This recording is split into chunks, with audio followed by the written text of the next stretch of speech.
Novel for ever میں خوش آمدید۔ ناول بہاروں کے سنگ سنگ جس کی رائٹر ہیں اقرا صغیر احمد، اس کی یہ 16ویں ایپیسوڈ ہے۔ تو آئیے جلدی سے سٹارٹ کرتے ہیں اس ایپیسوڈ کو۔ تابندہ نے فرحان کی ہمراہی میں بہت ڈرتے ڈرتے گھر میں قدم رکھا۔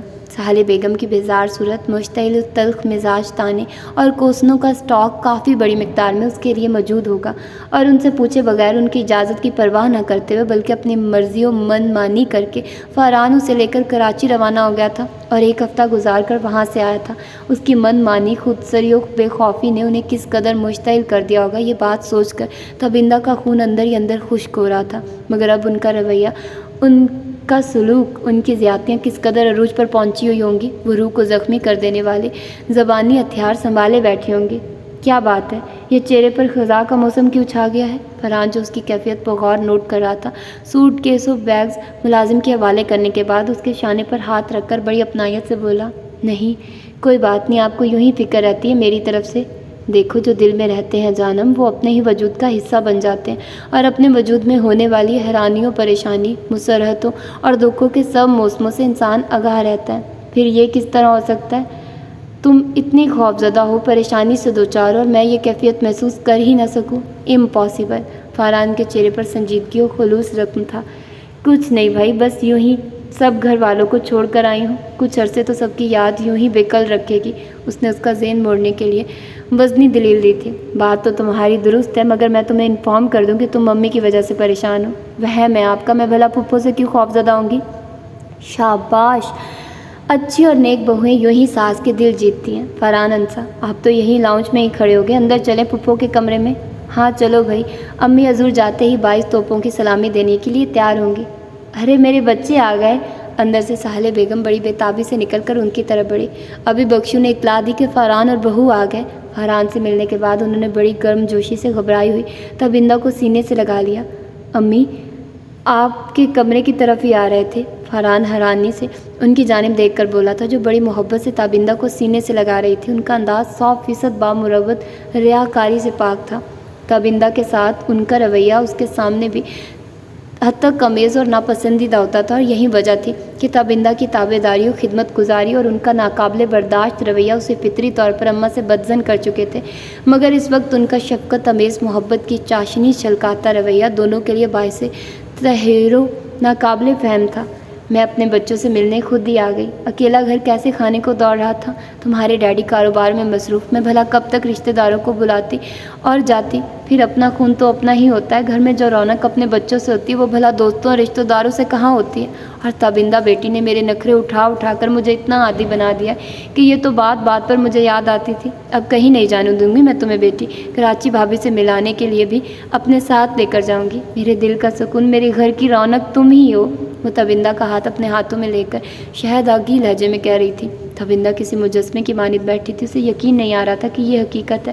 پھپھو جان کا یہ محبت امیز، لچکدار، شیریں لہجہ، ملائم و خوبصورت پرشفقت انداز اس کے لیے ہے، اتنی مہربان، اتنی قدردان، وہ اس کے لیے بھی ہو سکتی ہے۔ اگر یہ حقیقت ہے تو بہت خوبصورت، اگر یہ خیال ہے تو بہت ناقابل یقین، اگر یہ خواب ہے تو بہت تکلیف دہ اور اذیت ناک۔ امی خیریت تو رہی ہے نا؟ ہمارے جانے کے بعد خدا نہ خواستہ آپ کے سر میں چوٹ وغیرہ تو نہیں لگ گئی، جو آپ کی برین کنڈیشن میں کچھ گڑبڑ ہو گئی ہو؟ فرحان صوفے پر بیٹھی سہیل بیگم کے گھٹنوں پر ہاتھ رکھ کر شوخی سے بولا، ارے چل، ماں سے بھی مذاق کرنے سے نہیں چونکتا؟ بے شرم کہیں کا! مجھے احساس ہو گیا ہے میں نے تابندہ کے ساتھ بہت زیادتیاں کی ہیں، میری عقل پر ہی پتھر پڑ گئے تھے، مجھے معاف کر دینا بیٹی۔ اب تمہیں مجھ سے کوئی شکایت نہیں ہوگی؟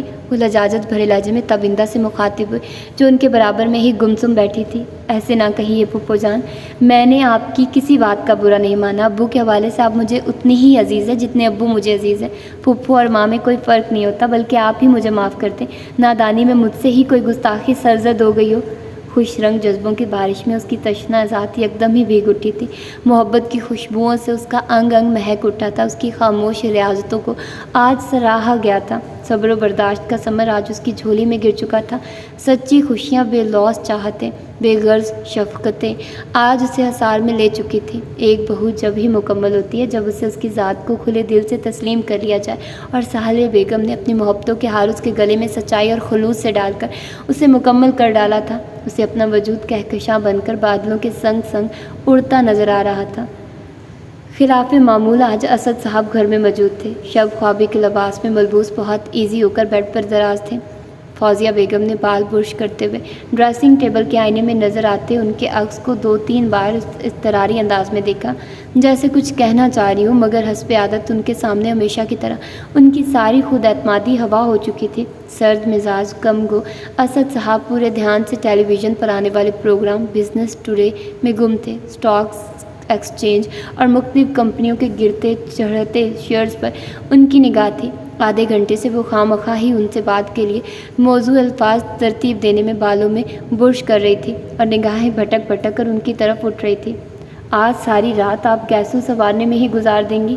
ریموٹ سے چینل چینج کرتے ہوئے اسد صاحب ان کی طرف دیکھ کر بولے۔ نہیں، سنور گئے۔ انہیں اپنی جانب متوجہ کر دیکھ کر وہ بیڈ پر ان کے نزدیک آ کر بیٹھ گئی۔ کسی گہری سوچ میں گم ہے۔ کیا بات ہے؟ اسامہ کا کیا ہوگا؟ ارشد اور زینی کی شادی کو بھی 1 ماہ کا عرصہ گزر چکا ہے۔ میرے بیٹے کی طرف سے آپ کی بے پرواہی اور اماں جان کی خاموشی کا کیا ہوگا آخر؟ کتنے منتوں مرادوں سے وہ میری سونی گود میں آئے تھے۔ جب ہی اتنے نامراد ہیں وہ، اسد صاحب کا لہجہ تپا ہوا تھا۔ آپ یوں ہی ان سے بدظن اور نالا رہیے گا۔ آپ نے کبھی انہیں پیار دیا ہی نہیں۔ آج کل کی اولاد کو ضرورت سے زیادہ لاڈ پیار دینا ان سے دشمنی کرنے کے مترادف ہے۔ غلط سوچ ہے آپ کی۔ بچے کو لاڈ پیار، توجہ، شفقت، خود اعتمادی اور مضبوط بنا دیتی ہے۔ جی ہاں، بجا ارشاد فرمایا آپ نے۔ آپ کی اور اماں جان اور خصوصاً روہیل کے پیار نے نواب صاحب کو کتنا پر اعتماد و مضبوط بنا دیا کہ شادی جیسا قدم بھی وہ خود ہی اٹھا بیٹھے۔ گھر والوں سے رائے لینا تو درکنار، اطلاع تک دینا گوارا نہ کیا۔ وہ ٹی وی آف کر کے غصے سے انہیں دیکھ کر کہنے لگے، نامعلوم کیوں میرا دل نہیں مانتا۔ مجھے لگتا ہے یہ سب جھوٹ ہے۔ میرے بیٹے کے شب و روز میری نگاہوں میں ہے، سب روٹین نارمل ہے ان کی، کہیں کوئی معمولی سا بھی چینج نہیں ہے۔ فوزیہ بیگم اضطرابی انداز میں ہونٹ دانتوں سے کچلتے ہوئے بولی، جب اس نالائق نے خود اعتراف کیا، پھر آپ کو کیوں یقین نہیں ہے؟ ایسا نہیں ہے، جب بھی اس مسئلے کا حل تو نکالیے۔ کب تک ہم خاموش رہ سکتے ہیں؟ اس گھر کی ویرانی اور اداسی کم از کم مجھ سے اب قطعی برداشت نہیں ہوتی۔ اس گھر کی ویرانی اداسی تو مستقل ہی رہے گی۔ اس نافرمان کی پسند کو اماں جان کبھی قبول نہیں کریں گی، اور اماں جان کے فیصلے سے انحراف میرے لیے ممکن نہیں ہے۔ ان کے لہجے میں معمولی سی بھی لچک نہ تھی۔ اتنے کٹھور اور سنگ دل باپ شاید ہی دنیا میں ہوتے ہوں۔ میرے بیٹے نے پسند سے شادی کی ہے، کوئی گناہ تو نہیں کیا۔ نامعلوم جو ان جوانوں با اختیار اولادیں کیسی کیسی گناہونی معیوب حرکتیں اور جرائم کرتی ہیں۔ ان کے جرائم پر باپ ایسے پردے ڈالتے ہیں کہ جھوٹ بھی سچ بنا ڈالتے ہیں، اور آپ نے اس شرعی فعل کو ان کے لیے ناقابل معافی جرم بنا ڈالا ہے۔ نامعلوم کیسے باپ ہیں اسد، جو جوانوں اکلوتے بیٹے کی آپ کو ذرا بھی پرواہ اور اس سے ذرا محبت نہیں ہے۔ اب تو بزنس میں بھی وہ آپ کے ساتھ ہیں۔ فوزیہ بیگم کے آنسو تواتر سے بہہ رہے تھے۔ سامہ کے لیے ان کی خاموشی ٹوٹ جاتی تھی۔ ہر احمق عورت کو جوان اولاد عزیز اور شوہر دشمن نظر آنے لگتے ہیں، بالکل تمہاری طرح۔ وہ عام آدمی کی طرح عورت کے آنسو سے پگھل نہیں جاتے تھے، بلکہ فوزیہ بیگم کے بیٹے کی حمایت میں بہنے والے آنسو ان کی ہر دھرم طبیعت کو مضبوط کر دیتے، جس سے مزید چڑچڑے پن کا مظاہرہ کرتے۔ ابھی بھی وہ سخت مشتعل ہو گئے۔ تمہارے نزدیک میں اپنے بیٹے کا باپ نہیں، دشمن ہوں۔ جو باپ بیٹوں کے جرائم پر پردہ ڈالتے ہیں، وہ تمہارے نزدیک اولاد کے خیر خواہ اور محبت کرنے والے ہوتے ہیں۔ ان کا غصہ بتدریج بڑھ رہا تھا، سرخ و سفید چہرے پر مزید سرخیاں پھیل رہی تھیں۔ نہیں، میرا یہ مقصد تو نہیں تھا، وہ قدرے بخلا کر بولی۔ اسے خود سری اور ہٹ دھرم بنانے میں تمہارا کردار زیادہ ہے۔ اس کی ہر غلط بات اور غلط روش کو تم نے کبھی یہ نہیں کہا کہ وہ اس کے لیے غلط ہے، بس جو اس نے کہہ دیا وہ سچ اور درست مان لیا۔ کبھی غلط بات پر باز پرس کی نہیں کی۔ اس طرح بچوں کی ان کی مرضی پر نہیں چھوڑا جاتا، پھر وقت پڑنے پر اسی طرح حسرتیں ملتی ہیں۔ آرزوؤں کے دیے یوں ہی بجھائے جاتے ہیں، ارمانوں کے خون ایسے ہی ہوتے ہیں۔ لیکن اس مسئلے کا کوئی حل تو ڈھونڈنا ہی ہوگا اسد، وہ بھرائی آواز میں بولی۔ یہ تو مجھے امید ہے فوزیہ بیگم، تمہارا لاڈلا کسی اچھی جگہ نہیں ڈوبا ہے۔ نہیں، ایسی بات نہیں، وہ لڑکی بہت معصوم اور نیک ہے، فوزیہ بیگم بےتابی سے بولی۔ تو مل چکی ہو اس سے؟ انہوں نے کڑے تیوروں سے انہیں گھورا۔ نہیں، یہ ابھی کی بات نہیں، بہت عرصہ پہلے کی بات ہے۔ بس اتفاق سے ہی وہ ایک دن اسامہ کے دوست کے ساتھ آئی تھی، اس کی کزن تھی شاید۔ انہوں نے فوراً صفائی پیش کی۔ تم پر اتنا اعتماد ہے مجھے کہ تم جھوٹ نہیں بولتی، مگر خود سوچو، جو لوگ صرف لڑکے سے شادی پر تیار ہو جائیں، جو اس کے ماں باپ اور دیگر بزرگوں رشتہ داروں کی پرواہ نہ کرے، وہ کس طرح اعلیٰ خاندان سے تعلق رکھتے ہوں گے۔ ایسے لوگ لالچی ہوتے ہیں، انہیں اپنی عزت سے نہیں صرف پیسے سے پیار ہوتا ہے، اور میں ایسی کسی نیچ خاندان کی لالچی اور بے حیا لڑکی کو اپنی بہو تسلیم نہیں کروں گا۔ میرے بیٹے کی پسند اور معیار بچپن سے ہی اعلیٰ اور نایاب رہا ہے، وہ پستی میں گرنے والے نہیں ہیں۔ وہ حسب عادت اس کی حمایت میں اٹل لہجے میں بولی۔ یہ وقت ہی بتائے گا، فی الحال تو ایک ہفتہ انہیں بزنس ٹور پر ہانگ کانگ میں گزار کر یہ محسوس ہوگا کہ گھر اور گھر والوں سے دور رہ کر پیسہ کمانا کتنا دشوار ہے۔ یہاں کے اپنے اکاؤنٹس تو وہ بہت فراغ دلی سے شاخ خرچیوں میں خالی کر چکے ہیں۔ رستم زمان زور و شور سے مبارکبادیں وصول کر رہے تھے۔ نئی برسر اقتدار آنے والی حکومت کا ساتھ دینے پر بڑی غور و فکر کے بعد حکومت میں شامل ہو گئے تھے۔ ان کے نمائندوں کو حکومت نے حسب وعدہ نشستیں دی تھی۔ ایک مرتبہ پھر ان کے نام کا ڈنکا ملک بھر میں بج اٹھا تھا۔ مخالف پارٹیوں نے خوب واویلا ان کے طرز عمل پر مچایا۔ ان کے خلاف بڑھ چڑھ کر بیانات دیے گئے، اشتعال انگیز خطابات سے نوازا گیا۔ پارٹی ورکر سے جھڑپیں بھی ہوئی، کچھ کارکن ہلاک ہوئے، کچھ زخمی ہوئے اور کچھ مخالف پارٹیوں کی شر انگیزی کے سبب بفر کر اپنی ایک پارٹی بنا بیٹھے۔ ایک مرتبہ پھر پارٹی بیرونی سازشوں کا شکار ہو کر ٹکڑوں میں تقسیم ہو گئی، مگر رستم زمان نے انہیں کوئی اہمیت نہ دی۔ وہ سیاسی میدان کے پرانے اور ماہر کھلاڑی تھے۔ اس کھیل میں کب کون سا داؤ پیچ استعمال ہوتا ہے، اس سے وہ بخوبی واقف تھے۔ حکومت میں اپنی شمولیت سے وہ ازحد مسرور تھے۔ ایسے پرمسرت موقع پر اسامہ ملک بھی ہمارے ساتھ ہوتے تو خوشی دوبالا ہو جاتی۔ بیڈ روم میں آ کر صوفے پر بیٹھتے ہوئے خوشگوار موڈ میں بولے، ہم سے زیادہ آپ کے لیے ان کی ذات اہم ہے، جو آپ ہماری موجودگی میں بھی مسرتوں سے بھرپور انجوائے نہ کر سکے۔ سائرہ ان کے نزدیک بیٹھتے ہوئے لاڈ بھرے انداز میں بولی، ڈارلنگ، آپ کا عہدہ ہمارے دل میں سب سے منفرد و بلند ہے، آپ کی جگہ تو کوئی لے ہی نہیں سکتا۔ آپ کیوں اکثر ایسی باتیں کر جاتی ہیں؟ وہ مسکرا کر سمجھانے لگے، تنہائی میں ہم چاہتے ہیں آپ صرف ہماری باتیں کریں، ہمیں ہی سوچیں، ہمیں ہی دیکھیں، مگر آپ کی آنکھوں، ذہن اور گفتگو پر ہم وقت کسی ورد کی طرح جاری رہتے ہیں۔ اسامہ ملک کے قصیدے، really I am very jealous from Osama Malik. ہاں ہاں، بہت خوب، مگر میں بتا دوں، جو اسامہ ملک سے جلتا ہے، میں ایسے لوگوں کو اپنا بدترین دشمن تصور کرتا ہوں، because Osama Malik is my heart, my arm. اوہ، وہ اتنے رفیق، میں اتنی رقیب۔ سائرہ مسکرا اٹھی۔ ہاں، اسامہ ملک کے معاملے میں آپ رقیب ہی ثابت ہوتی ہیں۔ کیا مطلب ہے آپ کا؟ سائرہ بری طرح بوکھلا کر وحشت زدہ انداز میں اٹھ کھڑی ہوئی۔ اس کے میک اپ سے چمکتے خوبصورت چہرے پر پسینہ پھوٹ نکلا۔ سچ کہہ رہا ہوں میں، آپ ہمیشہ ہی ان سے بدظن و بیزار رہتی ہیں۔ ان کے جیسے پرخلوص، بالحاظ، بامروت اور اسٹرانگ کریکٹر نوجوان بہت کم ہوتے ہیں۔ میں یوں ہی ان کو پسند نہیں کرتا۔ اس دور کا پاورفل پرسنالٹی مائنڈڈ مین ہے وہ۔ رستم زمان کے لہجے میں ان کی شفیق و سادہ طبیعت کی سحر انگیزی تھی۔ Thank God. سائرہ اس طرح بے دم انداز میں صوفے پر گرنے کے انداز میں بیٹھی جیسے لمحے بھر میں میلوں کی مسافت طے کر بیٹھی ہوں۔ اس وقت آرام کیجیے، رات کو عشائیے میں گورنر ہاؤس چلنا ہے۔ کیا پریشانی ہے ڈیڈی آپ کو؟ آپ کا تمام اعصابی نظام ڈسٹرب ہے، بلڈ پریشر ہائی لیول پر ہے، اور یہ آپ کے لیے بالکل بھی درست نہیں ہے۔ شمیر بہت سنجیدگی سے ان کا معائنہ کرنے کے بعد میڈیسن انہیں کھلا کر ان کے نزدیک بیٹھا، بہت اپنائیت سے پوچھ رہا تھا۔ اس کے وجیہہ چہرے پر پریشانی تھی۔ روہیل صاحب پچھلے ہفتے سے بیڈ ریسٹ پر تھے۔ ان کے مسلسل ذہنی ٹینشن نے انہیں ہائی بلڈ پریشر کا مریض بنا دیا تھا۔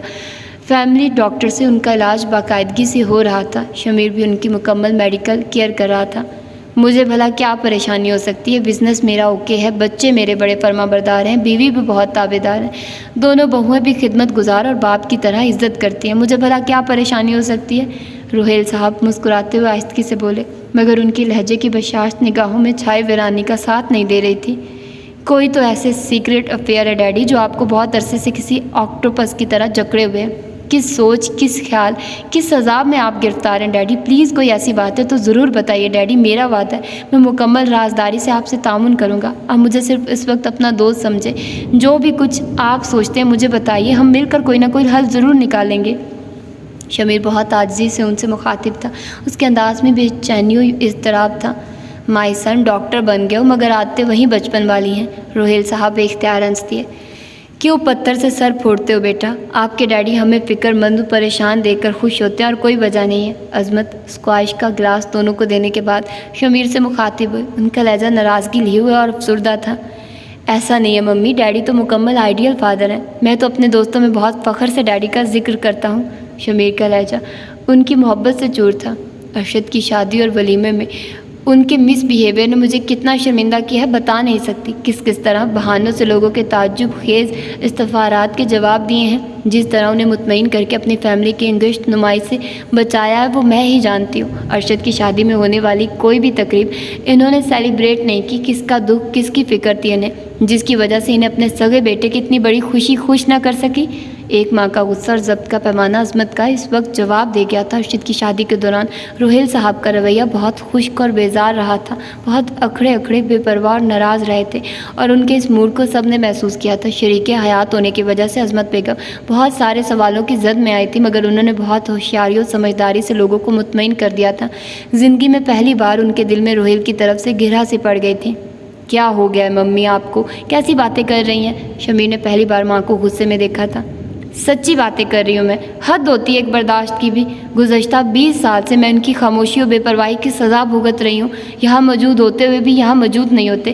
گھر میں کیا ہو رہا ہے، رشتہ داروں کے جھنجٹ کیسے نپٹائے جاتے ہیں، خاندان کے بکھیڑے اور تقریبات کس طرح نپٹائی جاتی ہیں، انہیں میری کسی پریشانی کی پرواہ نہیں ہے۔ اپنا ہوتے ہوئے بھی تنہا کر دیا انہوں نے مجھے۔ آخر مجھے معلوم بھی تو ہو کیا خطا ہو گئی ہے مجھ سے۔ عظمت بیگم شدت سے رو پڑی۔ Relax daddy. شمیر ایک دم ہی ان کی بگڑتی حالت دیکھ کر کھڑا ہو گیا۔ آپ فکر نہ کریں، ممی شاید کچھ ناراض ہیں آپ سے۔ شمیر نے فوراً نیند اور سکون کا انجیکشن انہیں لگا دیا۔ عظمی تم جو بھی شکایت کرو مجھ سے وہ کم ہے، میں بہت برا آدمی ہوں۔ روہیل صاحب خود پر پریشانی سے جھکی ہوئی عظمت سے گلوگیر لہجے میں بولے۔ ایزی ماما، کیا ہو گیا ہے آپ کو؟ ڈیڈی کی کنڈیشن کا نہیں معلوم آپ کو؟ شمیر روہیل صاحب کو انجیکشن کے زیر اثر سونے کے بعد ان سے مخاطب ہوا، جو ان کی ناساز حالت دیکھ کر گھبرا گئی تھی۔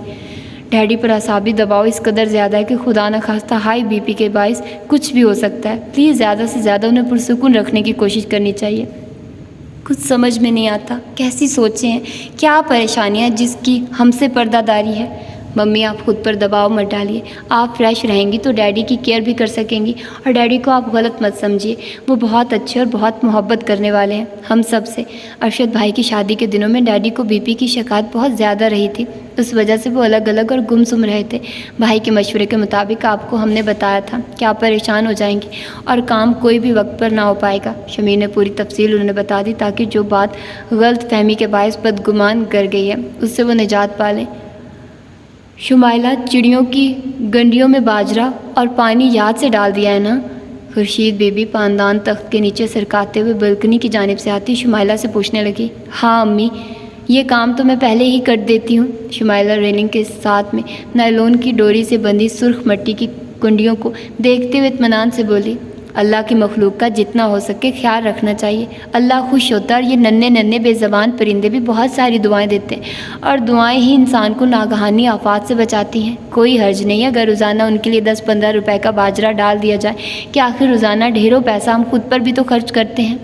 امی تم نے پان کھانے کے لیے پاندان منگوایا تھا، مگر کیوں رکھ دیا ایسے ہی؟ مجھے دھیان آ گیا کہ میں شکرانے کے نفل ہی پڑھ لوں۔ اس رب کا شکر تو ہم کبھی ادا کر ہی نہیں سکتے کہ بہت ادنا سے بندے ہیں، مگر حیثیت کے مطابق ضرور ادا کرنا چاہیے۔ جب سے تابندہ نے فون پر سالے کا بتایا میرے کلیجے میں ٹھنڈک پڑ گئی۔ حالانکہ تابندہ نے سالے کی تعریفیں ہی کی تھیں، مگر ماں کی ممتا بھری نگاہوں سے بیٹی کی مسرت اور دکھ چھپے نہیں رہ سکتے۔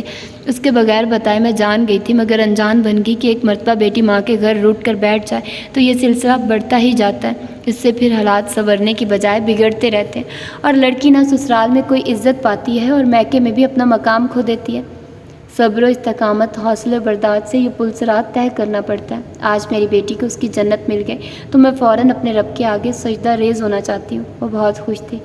اب مغرب میں ٹائم ہی کتنا رہ گیا ہے، مغرب کی نماز کے ساتھ ہی شکرانے کے نفل ادا کر لینا، بلکہ میں بھی پڑھوں گی۔ پھپھو جان کے موڈ بدلنے کا سارا کریڈٹ حسنہ باجی کو جاتا ہے۔ ان کے بھائی انہیں خود جا کر ساتھ گھر لیا اور سب نے اصل بات سن کر انہیں معاف بھی کر دیا، اور لاکھوں کا جہیز انہیں ملا۔ سسرال والوں کو قیمتی سوٹوں کے علاوہ زیورات بھی ملے تو وہ لالچی لوگ پھولے نہ سمائے اور اپنے ناروا رویے کی معافی بھی مانگی۔ اب تو حسنہ باجی کے آگے پیچھے ان کی ساس، نندے، دیورانی، جٹھانی رہتی ہے، اور ان کے شوہر تو ہو گئے ہیں بے دام غلام ان کے۔ ارے تم تو ایسے بتا رہی ہو جیسے میں وہاں تھی ہی نہیں، سب دیکھا ہے میں نے اپنی آنکھوں سے، مجھے تو یقین ہی نہیں آیا تھا یہ دیکھ کر کہ ایسے لالچی، کمظرف اور بے غیرت لوگ ہوں گے۔ 1 سال کے عرصے میں ہی کیا حشر کر ڈالا پھول سی حسنا کا۔ پہلی نظر میں تو میں اسے پہچان ہی نہ پائی، اور چھوٹی دلہن کس طرح شرمندہ منہ چھپائے چھپائے پھر رہی تھی۔ مجھے تو بہت دکھ ہو رہا تھا، نہ لالچ کرتی اور نہ یہ دن دیکھنا پڑتا۔ 2 کوڑی کی بھی عزت نہیں رہی ان کی کسی کی نگاہ میں۔ مگر تم کیا کہہ رہی ہو؟ حسنا کی وجہ سے سالے کا مزاج بدلا ہے۔ تابی کی وجہ سے ہی حسنا باجی اپنے میکے والوں سے ملی، اور حسنا باجی پھپھو کی عادت جانتی ہے۔ انہوں نے ایک دن فون کر کے انہیں سب کچھ بتا دیا کہ کس طرح تابی نے ان کے لیے راہیں صاف کی ہیں جو وہ اپنے لوگوں سے ملی ہے۔ تبندہ اور فرحان بھائی کے جانے سے 1 دن پہلے حسنا نے پھپھو کو سب بتا دیا، اور آج تبندہ نے فون کر کے ہمیں بتا دیا۔ سچ، اس کا خوشی سے چمکتا لہجہ سن کر مجھے ایسے محسوس ہو رہا تھا جیسے وہ ابھی ودا ہو کر سسرال پہنچی ہو۔ شمائلہ بھی اس کی وجہ سے ازحد خوش تھی۔ ہاں بھائی، اللہ انہیں یوں ہی خوش رکھے ساری عمر۔ چلو اذان میں 5 منٹ ہیں، اتنے وضو وغیرہ سے فارغ ہو لیں۔ تابش بھی ٹیوشن سے آتی ہوگی بس۔ ابو تو داتا دربار سے چمٹ ہی گئے ہیں، کتنے دن ہو گئے ہیں گئے ہوئے، ابھی تک آنے کا خیال ہی نہیں ہے۔ شمائلہ تخت سے اٹھتی ہوئی فکر مندی سے بولی۔ تمہارے ابو بے فکر اور سیلانی شروع سے ہی ہیں، خود کو ہمیشہ ہی آزاد اور تنہا سمجھائے، گھر سے باہر ہو یا گھر میں، کوئی ان کے لیے فرق نہیں۔ گھر میں ہوتے ہوئے بھی کون سا وہ گھر میں موجود لگتے ہیں؟ وہ افسردگی سے بولی۔ بی بی جی، بادل عجیب سے ہو رہے ہیں، لگتا ہے کوئی بڑا طوفان آئے گا۔ سکینہ چائے کا مگ اس کو دیتے ہوئے خوف زدہ لہجے میں بولی۔ یہ بارشوں کا مہینہ ہے اور اس مہینے میں ایسا ہی موسم رہتا ہے۔ اس نے بھاپ اڑاتا کپ لبوں سے لگا لیا۔ سامنے بیڈ پر ماما بے سد پڑی تھی، وہ بکھرے بکھرے اولیے میں بیڈ کے قریب رکھی چیئر پر بیٹھی تھی۔ آپ کو بے آرام ہوتے ہوئے پورے 2 دن ہو گئے ہیں بی بی، آپ آرام کر لیں، میں ماما بیگم کے پاس بیٹھ جاؤں گی۔ سکینہ اس کی طرف دیکھتے ہوئے ہمدردی سے بولی۔ پچھلے 2 دن سے ماما کی حالت بہت خراب ہو گئی تھی۔ اس کے اور ڈاکٹر کے اصرار کے باوجود ہسپتال میں ایڈمٹ ہونے کو تیار نہیں ہوئی، تو ڈاکٹر انہیں میڈیسن گھر پر ہی لکھ کر دے گئے تھے، جن سے ان کی طبیعت قدرے بہتر ہوئی تھی۔ مگر لائبہ کے اندر ایک الہامی درد انگیز کیفیت جاگ اٹھی تھی، ایک نہ سمجھانے والا اضطراب اس کے اندر بس گیا تھا۔ اس کا لاشعور پکار رہا تھا کہ کچھ ہونے والا ہے، کوئی انہونی نہ سمجھ میں آنے والا اسرار اسے ادموہا کر چکا تھا۔ 2 دن سے وہ انہیں ایک لمحے کے لیے بھی تنہا نہیں چھوڑ رہی تھی۔ ماما کی آنکھوں کی بحرانی، لڑکھڑاتے لہجے کی اجنبیت، بڑھتی ہوئی غفلت اسے بری طرح بخلائے ہوئے تھی۔ ماما ٹھیک ہو جائے تو مجھے آرام مل جائے گا، وہ خالی کپ اس کی طرف بڑھاتے ہوئے بولی، اور اٹھ کر کچھ دیر ماما کی صورت دیکھتی رہی۔ آنسوؤں کی دھند میں وہ بیمار زرد چہرہ دھندلانے لگا تو جھک کر ان کی پیشانی پر اپنے زب سے کامتے لب رکھ دیے۔ ماما، آپ کو میری عمر بھی لگ جائے، آپ کی خاموشی مجھے پاگل کیے ہوئے ہے۔ بی بی جی، افتخار صاحب کا فون آیا ہے، سکینہ نے اندر آ کر آہستگی سے اطلاع دی۔ اچھا تم یہاں بیٹھو، میں فون سن کر آتی ہوں۔ افتخار انکل کا نام سن کر اسے ایسا لگا جیسے میلے میں کھوئے ہوئے بچے کو اچانک ہی باپ نظر آ جائے۔ ماما کے کمرے سے لابی تک کا فاصلہ اس نے بھاگ کر طے کیا۔ فون سٹینڈ پر لٹکا ہوا ریسیور پھرتی سے اس نے اٹھا لیا۔ ہیلو انکل، السلام علیکم، آپ تو ایسے گئے ہیں کہ آنے کا نام ہی نہیں لے رہے۔ اس نے بامشکل اپنی بھرائی آواز پر قابو پایا تھا، جو ان کی پرخلوص و شفقت امیز آواز سن کر بھیگ گئی تھی۔ ایسا اکثر ہوتا ہے نا، جب ہم کسی دکھ اور اذیت کے سرا میں تنہا بھٹک رہے ہیں تو کسی محبوب پرخلوص محبت کرنے والے فرد واحد کی آواز سراؤ میں نخلستان بن جاتی ہے، اور بے چارگی و تنہائی اور بے بسی کے خوف سے اندر جمے آنسو کسی چشمے کی طرح پھوٹ نکلتے ہیں۔ دل کو سکون مل جاتا ہے، وحشتوں کو قرار آ جاتا ہے کہ ہم تنہا نہیں ہیں۔ سوری بیٹا، دراصل آپ کی آنٹی باتھ روم میں سلپ ہو گئی اور ٹانگ میں فریکچر ہو گیا، ان کے سلسلے میں خاصی پریشانی رہی، اس وجہ سے ٹائم نہیں ملا۔ اب کچھ بہتر ہیں آپ کی آنٹی؟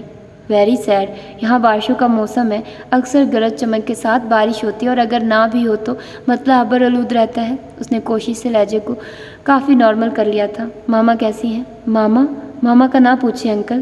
اتنی دیر کا ضبط کچے گھڑے کی طرح لمحے بھر میں ٹوٹ گیا۔ بھل بھل آنسو اس کے چہرے کو بھگو کر شاننے پر پھیلے دوپٹے پر گرنے لگے۔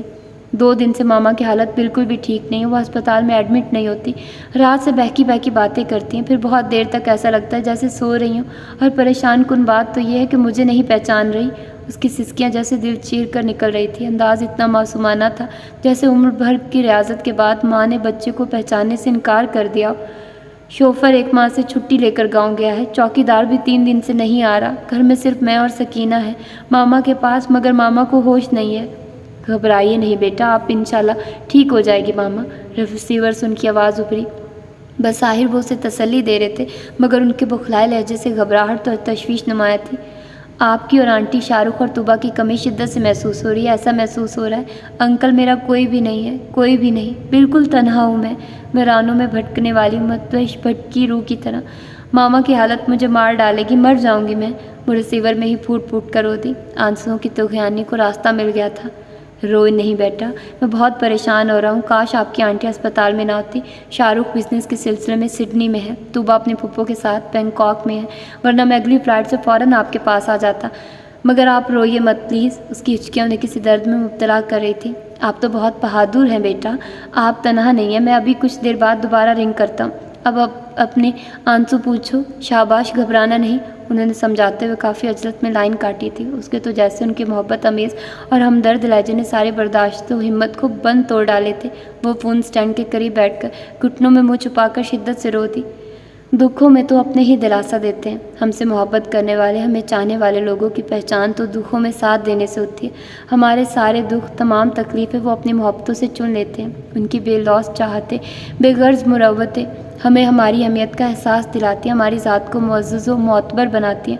مگر جو تنہا ہوں، جنہیں تقدیر نے تنہائی بخش دی ہو، وہ آنسوؤں کی مہربانی کے باعث رو دھو کر اپنا دکھ ہلکا کر لیتے ہیں۔ وقت انہیں بھی تسلی دے دیتا ہے۔ صبر کسی قریبی عزیز کی طرح اپنی مشفق گرفت میں لے لیتا ہے۔ اس کے اندر کی بے بسی و گھٹن آنکھوں کے ساتھ باہر بہہ گئی تو وہ دوپٹے سے چہرہ رگڑتے ہوئے اٹھ کھڑی ہوئی۔ آنکھیں شدت گریہ سے متحرم ہو گئی تھی، ہچکیوں سے اس کا بدن لرز جاتا تھا۔ سکینہ اس کی ہدایت کے مطابق ماما کے پاس سے ذرا بھی نہیں ہٹی تھی۔ وہ انکل کے فون کے انتظار میں لابی کی دیوار سے لگی کھڑکی کا پردہ ہٹا کر شیشے سے باہر دیکھنے لگی۔ سکینہ نے سچ کہا تھا، باہر شدید طوفانی چکر چل رہے تھے۔ دن کے 11 بج رہے تھے، مگر باہر لان میں آدھی رات کی خوفناک تاریکی چھائی ہوئی تھی۔ بجلی قہر بھرے انداز میں چمک کر دل دھڑکا رہی تھی۔ تیز بارش عجیب خوفناک انداز میں برس رہی تھی۔ وہ دہل کر وہاں سے ہٹ گئے۔ موسموں سے ساری وابستگی دل کی جولانی اور دماغی سکون سے مشروط ہوتی ہے۔ وہ جو معمول سے تیز بارش اور گرج چمک سے خوف زدہ ہو کر ماما کے پہلو سے چپکی رہتی تھی، آج اتنے خوفناک موسم سے وہ اتنی خوف زدہ نہ تھی۔ سہارے جب تک موجود ہو بندہ بزدل بنا رہتا ہے۔ آج وہ بہت بہادر ہو گئی تھی، یا اس کے اندر باہر سے بھی زیادہ خوفناک طوفان تباہی مچا رہا تھا۔ ٹہلتے ہوئے اس کی نگاہیں کھڑکی کے باہر شیشے پر پناہ کی تلاش میں پریشان بھیگے ہوئے چڑیا کے بچے پر پڑی، جو بری طرح پھڑپھڑاتا ہوا شیشے پر چونچے مار رہا تھا۔ لمحے بھر میں اس کے اندر کی ہمدرد نرم و مزاج لائبہ جاگ اٹھی۔ اس نے آگے بڑھ کر ایلومینیم ڈور اوپن کر دیا۔ چڑیا کا بچہ اڑتا ہوا آ کر نرم مخملی صوفے پر بیٹھ گیا اور خوفزدہ آنکھوں سے کچھ فاصلے پر کھڑی لائبہ کو دیکھنے لگا، جیسے اسے اپنے اسیر ہو جانے کا خطرہ ہو۔ بھیگے پروں کے سبب وہ اڑنے سے قاصر تھا۔ لائبہ لابی سے نکل گئی اور وہ 5 منٹ بعد اس کی واپسی ہوئی تو اس کے ہاتھ میں ایک چھوٹی کانچ کی پیالی میں پانی اور مٹھی میں مسور کی دال تھی۔ اس نے ٹیبل سے کور ہٹا کر دال ٹیبل پر چھوٹے دائرے میں بکھیر دی اور قریب ہی پانی کی پیالی بھی رکھ دی۔ اسے دیکھتے ہی پہلا احساس اس کی بھوک کا جاگا تھا۔ ایسے موسم میں بے زبان پرندہ کہاں پیٹ کی آگ بجھانے گیا ہوگا؟ نامعلوم کب سے بھوکا ہوگا۔ آشیانہ نامعلوم کتنی بڑی تعداد میں اس ظالم طوفان نے توڑ ڈالے تھے۔ یہ بھی آشیانہ سے اپنوں سے بچھڑ کر تنہا رہ گیا تھا۔ لائبہ کی سوچیں اس کے گرد گھومنے لگی۔ دانا پانی دیکھ کر وہ پھرتی سے صوفے سے ٹیبل پر کودا تھا اور بےتابی سے چونچے مارنے لگا تھا، مگر بہت محتاط و ہوشیار انداز میں۔ وہ لائبہ سے غافل ایک لمحہ بھی نہیں ہوا تھا، اور اس کے اس انداز پر لائبہ کے لبوں پر مدھم سی مسکراہٹ بکھر گئی تھی، گویا قدرت شروع سے ہی اس مخلوق کے دل میں شکاریوں سے ہوشیار رہنے کی حس ڈال دیتی ہے۔ ارے تم آرام سے اپنا لنچ کرو، میں تمہیں کیا کہوں گی؟ میں تو خود تمہاری طرح بے بس و تنہا ہوں، مگر سنو، میری ماما کے لیے دعا ضرور کرنا، اللہ انہیں صحت دے، اللہ انہیں زندگی دے، ورنہ میرا کیا ہوگا؟ پرندے سے مخاطب اس کی آواز پھر بھیگنے لگی۔ لائبہ، کیا تم واقعی تنہا ہو؟ کیا کوئی اور نہیں ہے تمہارا؟ اس کے اندر سے سرگوشی ابھری۔ وہ شخص جو تمہیں اپنی ملکیت تسلیم کرتا ہے، بہت دھون سے اپنی برتری اور اپنا حق جتاتا ہے، جس کا سچا اور اٹل انداز جتا گیا کہ وہ ہانگ کانگ سے واپسی پر تمہیں اپنے ساتھ رکھے گا، اور اس کا انداز تمہیں بخوبی ہے کہ وہ جو کہتا ہے وہیں کرتا بھی ہے۔ نہیں، میں اس فراڈیے کا ساتھ کبھی قبول نہیں کروں گی۔ اس نے نفرت سے اندر کی سرگوشیوں کو جھٹکا۔ چڑیا کا بچہ مطمئن ہو گیا تھا، خوب مگن انداز میں، پر سوکھ جانے کے باعث وہاں اڑتا پھر رہا تھا۔ 15 منٹ گزر چکے تھے، ابھی تک انکل کا فون نہیں آیا تھا۔ اسے یقین تھا انکل کسی کے ذریعے بھی یہاں چوکیدار اور ملازم کا بندوبست کروا دیں گے۔ ان حالات میں اس گھر میں آدمی کی ضرورت بھی تھی۔ انکل نے یہی انتظام کرنے کے لیے دوبارہ فون کرنے کا کہا ہوگا۔ ٹوں ٹوں، اس نے فوراً ریسیور اٹھا لیا۔ دوسری طرف افتخار انکل ہی تھے۔ آج وقت ایسا آ گیا بیٹا کہ سالوں پرانے کیے گئے عہد کو مجھے توڑنا پڑا ہے۔ لائبہ بیٹا، سن رہی ہیں نا آپ میری بات؟ جی انکل، میں سمجھی نہیں، کیسا عہد؟ بی بی جی، وہ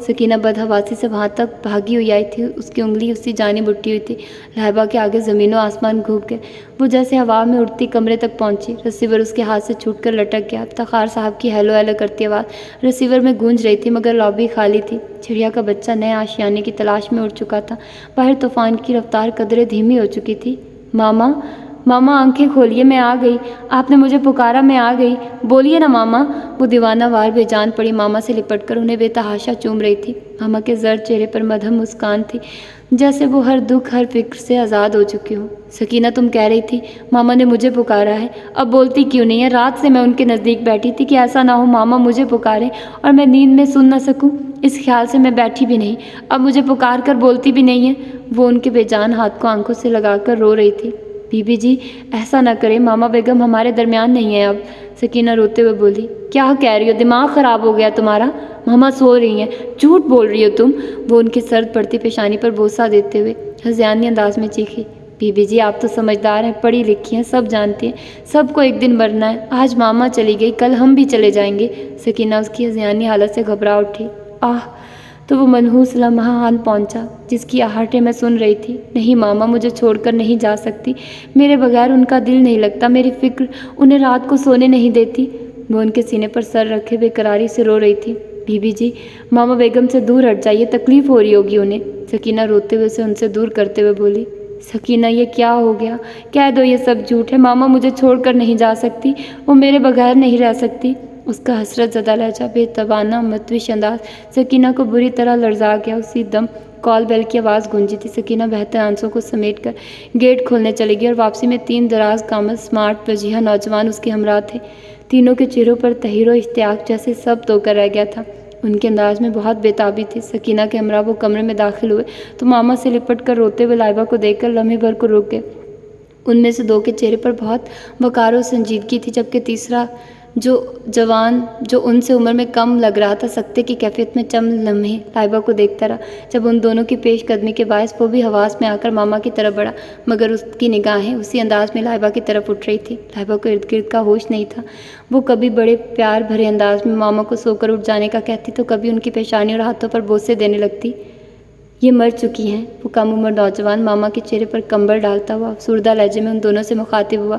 اے کیا کر رہے ہو؟ ہٹو، ماما کے چہرہ مت ڈھانکو، ماما کہتی ہیں ان کا دم گھٹتا ہے منہ پر کمبل ڈالنے سے۔ لائبہ غصے سے اس نوجوان سے مخاطب ہوئی اور بڑھ کر ان کے چہرے سے کمبل ہٹا دیا۔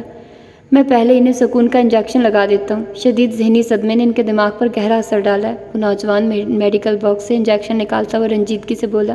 سکینہ چلو جاؤ، ماما کے لیے ناشتہ بناؤ، ماما اٹھنے والی ہیں۔ لائبہ روتے ہوئے سکینہ سے بہت مطمئن انداز میں بولی۔ میری بیوی تو پاگل ہو گئی ہیں صاحب، لوگ اب کیا ہوگا؟ سکینہ نے روتے ہوئے دہائی دی۔ کچھ نہیں ہوگا، ٹھیک ہو جائیں گی۔ نوجوان نے اطمینان سے انجیکشن لائبہ کے بازو میں لگا دیا۔ لائبہ لمحوں میں مدہوش ہو کر اس کے بازوؤں میں گر گئی۔ ڈوبتی ابھرتی ناؤ کسی کیفیت میں اس کے ذہن کی تھی، کچھ بے چینی اور اضطراب اس کے اندر اٹھتا، مگر لمحے بھر کو جیسے کوئی غیر مرئی طاقت سب احساسات چھین کر اسی بے خبری اور سکون کی وادی میں غوطہ زن کر دیتی۔ یہ کیفیت اس کی نامعلوم کتنی دیر تک رہی تھی۔ اس کی آنکھیں کھلی تو چند لمحے وہ کسی مجسمے کی طرح بے حس و حرکت پڑی تھی۔ ہواؤں کے ساتھ آتی لوبان اور اگربتی کی خوشبو نے اسے جھنجھوڑ ڈالا۔ اس کے ذہن کو شدید جھٹکا لگا۔ دھیمی دھیمی قرآن پاک کی تلاوت کی آوازوں نے اسے حواس میں لوٹا دیا۔ ماما، اس کے لبوں سے درد میں ڈوبی سسکی ابھری۔ برق رفتاری سے وہ بیڈ سے اٹھ کر ماما کے کمرے میں آ گئی۔ ان کے کمرے کا دروازہ کھلا تھا، سب چیزیں اپنی جگہ پر موجود تھیں، صوفہ سیٹ، رائٹنگ ٹیبل اور چیئر، وارڈروب، قالین، کارنر پر رکھے گلدان سب موجود تھے۔ اگر کوئی اپنے میک سے کھالا ہی تھا تو وہ بیڈ تھا، اس پر بچھا پنک بیڈ کور بے شک تھا، جسے اس پر کبھی کسی کا وجود رہا ہی نہ ہو۔ وہ دروازے سے لگی یکٹک بیڈ کو گھور رہی تھی۔ کارنر پر رکھے اگردان میں جلتی اگربتیاں کمرے کی سوگواری و ویرانی میں اور زیادہ اداسی پھیلا رہی تھی۔ اس کے پیچھے قدموں کی آہٹیں ابھر رہی تھی، مگر وہ بحث بیڈ کور کو ہی گھورے جا رہی تھی۔ لائبہ بیٹا، مانوس پرشفقت آواز اس کے کانوں سے ٹکرائی۔ لائبہ، ان کا ہاتھ اس کے سر پر آ کر ٹھہر گیا۔ مجھ سے بات نہیں کرو گی؟ میں آ گیا ہوں انکل، وہ بلکتی ہوئی ان کے سینے سے لگ گئی۔ ماما کہاں ہے؟ میں آپ کا فون سننے گئی تھی، ماما کہاں ہے؟ میرا دل گھبرا رہا ہے۔ اس کا انداز، اس کا لہجہ، اس کی بکھری کیفیت لمحے بھر کو افتخار صاحب کی آنکھیں بھی نم کر گئی۔ بیٹا آپ تو بہت بہادر اور حوصلہ مند ہیں، سنبھالیں خود کو۔ وہ کسی معصوم سہمے خوفزدہ بچے کی طرح لائبہ کو سینے سے لگا کر قریبی صوفے پر بیٹھ گئے۔ دیکھیے بیٹا، ماما نے کبھی آپ کو رونے نہیں دیا، اب آپ اس طرح روئیں گی تو ان کی روح کو کتنی تکلیف ہوگی۔ روح کو؟ وہ بری طرح سسک پڑی۔ ہاں بیٹا، حقیقت کو تسلیم کرنا ہی پڑتا ہے۔ اللہ تعالیٰ اپنے کلام پاک میں فرماتا ہے ہر جاندار کو ایک دن موت کا ذائقہ چکھنا ہے، اور بیٹا ہم سب کو اس ذائقے کو چکھ کر اپنی نیند سو جانا ہے، قیامت تک کے لیے۔ اوہ، یہ خواب نہیں حقیقت ہے۔ ماما مجھے چھوڑ گئی ہیں، میں یہ سب بھیانک خواب سمجھ رہی تھی، اب کیسے زندہ رہ پاؤں گی؟ ماما کہتی تھی وہ میری ایک پل کی جدائی برداشت نہیں کر سکتی، اب مجھے اس طرح خاموشی سے جدا کر کے چلی گئی۔ اس کا لہجہ سوز اور درد میں ڈوبا ہوا تھا، زخمی دل کا لہو آنکھوں سے بہہ رہا تھا۔ اب اس نے حقیقت کو سمجھا تھا، انکل اسے دلاسے دے رہے تھے، اسے خاموش کرنا چاہ رہے تھے، مگر وہ اس طرح بکھر کر رو رہی تھی جیسے خود کو آنسوؤں میں بہا دے گی۔ بیٹا اس طرح مت رو، آگے جانے والوں کے لیے سب سے بہترین تحفہ اس کے لیے دعائے مغفرت کرنا، قرآن شریف کا پڑھ کر بخشنا، کلمہ اور درود شریف وغیرہ پڑھ کر ثواب پہنچانا ہے۔ یہ آنسو تو ان کے لیے وہاں آزمائش بن جائیں گے۔ ان سے محبت کا بہترین اظہار اس طرح ادا کر سکتی ہو۔ مجھے یقین نہیں آ رہا انکل، میرے اندر یہ کیسی آگ لگی ہے، میں بالکل تنہا ہو گئی۔ وہ دونوں ہاتھوں میں چہرہ چھپا کر رونے لگی۔ آپ تنہا نہیں ہو گڑیا، ہم سب ہیں تمہارے ساتھ۔ نامانوس غمگین آواز اس کے کانوں میں گونجی، مضبوط ہاتھ بڑی اپنائیت سے اس کے سر پر رکھا گیا تھا۔ اس نے چونک کر بھیگی ہوئی آنکھیں اٹھا کر اپنے قریب کھڑے لائٹ اسکائی بلو کلر کے شلوار سوٹ میں ملبوس دراز پروقار وجیہہ چہرے والے شخص کو دیکھا۔ اس کے برابر میں وائٹ شلوار سوٹ میں ملبوس دوسرا شخص کھڑا تھا، وہ بھی دراز قد اور کافی وجیہہ تھا۔ اس کے سنجیدہ چہرے پر شفیق سی نرمی تھی، دونوں کے سروں پر سفید کروشیے کی بنی جالیوں والی ٹوپی تھی۔ انکل یہ کون ہے؟ وہ آنسو دوپٹے سے صاف کرتے ہوئے تحیر سے بولی۔ اس کے اندر عجیب سی ہلچل مچ گئی تھی، یہ چہرے اجنبی تھے مگر ان سے پھوٹتی خوشبو اس کی روح میں بسی خوشبو تھی، جانی پہچانی، برسوں سے ساتھ رہنے والی۔ یہ انکل نے اضطرابی انداز میں ان دونوں کی طرف نگاہ ڈالی، پھر اس کی طرف دیکھتے ہوئے غمگین لہجے میں بولے، یہ آپ کے بھائی ہیں نبیل روہیل اور ارشد روہیل۔ لمحوں میں برسوں کا فاصلہ طے ہوا تھا، اپنائیت، خلوص، قدرت، کبیدگی ایک ساتھ اس کے جذبوں میں ابھری تھی۔ انکل کے انکشاف نے اسے بالکل نئے احساسات و جذبات سے روشناس کرایا تھا۔ اس نے بے یقین نگاہوں سے ان دونوں کے پرشوق چہروں کی طرف دیکھا، پھر دونوں ہاتھوں میں چہرہ چھپا کر شدت سے رو دی۔ اس لمحے کی، اس وقت کی اس نے کتنی دعائیں مانگی تھی، اپنی ادھوری ذات کی تکمیل کا، اپنوں سے ملن کی، ان حیات بخش ساعتوں کا تو اسے بچپن سے انتظار رہا تھا۔ 20 سال کا ایک ایک لمحہ اس کے انتظار میں رہا تھا، جب وہ اپنوں سے مل کر اپنی ذات کو خود اعتمادی بخشی تھی۔ اب اپنے وجود کو حیات بخشنے والے ملے بھی تو کس موڑ پر، جب وہ اپنی زندگی کے سب سے قیمتی اور پیاری ہستی سے ہمیشہ کے لیے بچھڑ گئی تھی، اور ان سے بچھڑنے کے بعد تو اسے زندگی سے بالکل ہی لگاؤ نہ رہا تھا۔ ماما کی زندگی اس ملن پر بھاری تھی۔ میں کسی سے بھی ملنا نہیں چاہتی انکل، کوئی نہیں ہے میرا تعلق تو بچپن سے ماما سے تھا اور آپ سے تھا، کسی سے بھی کوئی تعلق میں اب استوار نہیں کروں گی۔ بات تو سنو۔ دونوں نے اسے روکنا چاہا مگر وہ بھاگتی ہوئی اندر کمرے میں آ گئی۔ ابھی دکھوں کی اتھاہ گہرائی میں ڈوبی ہے، کچھ وقت لگے گا اسے سنبھالنے میں، آپ فکر مند نہ ہو۔ دراصل وہ بچپن سے ہی اسی آیا کے ساتھ رہی ہیں، اور اس عظیم عورت نے اتنا پیار و محبت لائبہ کو دیا کہ آج کل کی سگی مائیں بھی اتنی بھرپور توجہ اور مکمل نگہداشت نہیں کر سکتی۔ لائبہ نے کبھی انہیں ملازم سمجھا ہی نہیں، ماں کی طرح ہی چاہا ہے، ان کی جدائی ان کے لیے سانحہ عظیم ہے۔ انکل انہیں پریشان دیکھ کر بولے، یہ سب ڈیڈی کو پہلے بتا دینا چاہیے تھا، دوسری شادی کوئی گناہ نہیں ہوتی، ایک طویل عرصے سے خود بھی پریشان ہے اور یہاں لائبہ کی زندگی پہ محرومیوں کا شکار رہی۔ ارشد صوفے پر بیٹھتا ہوا سنجیدگی سے بولا، اس کے چہرے پر الجھن کے آثار تھے۔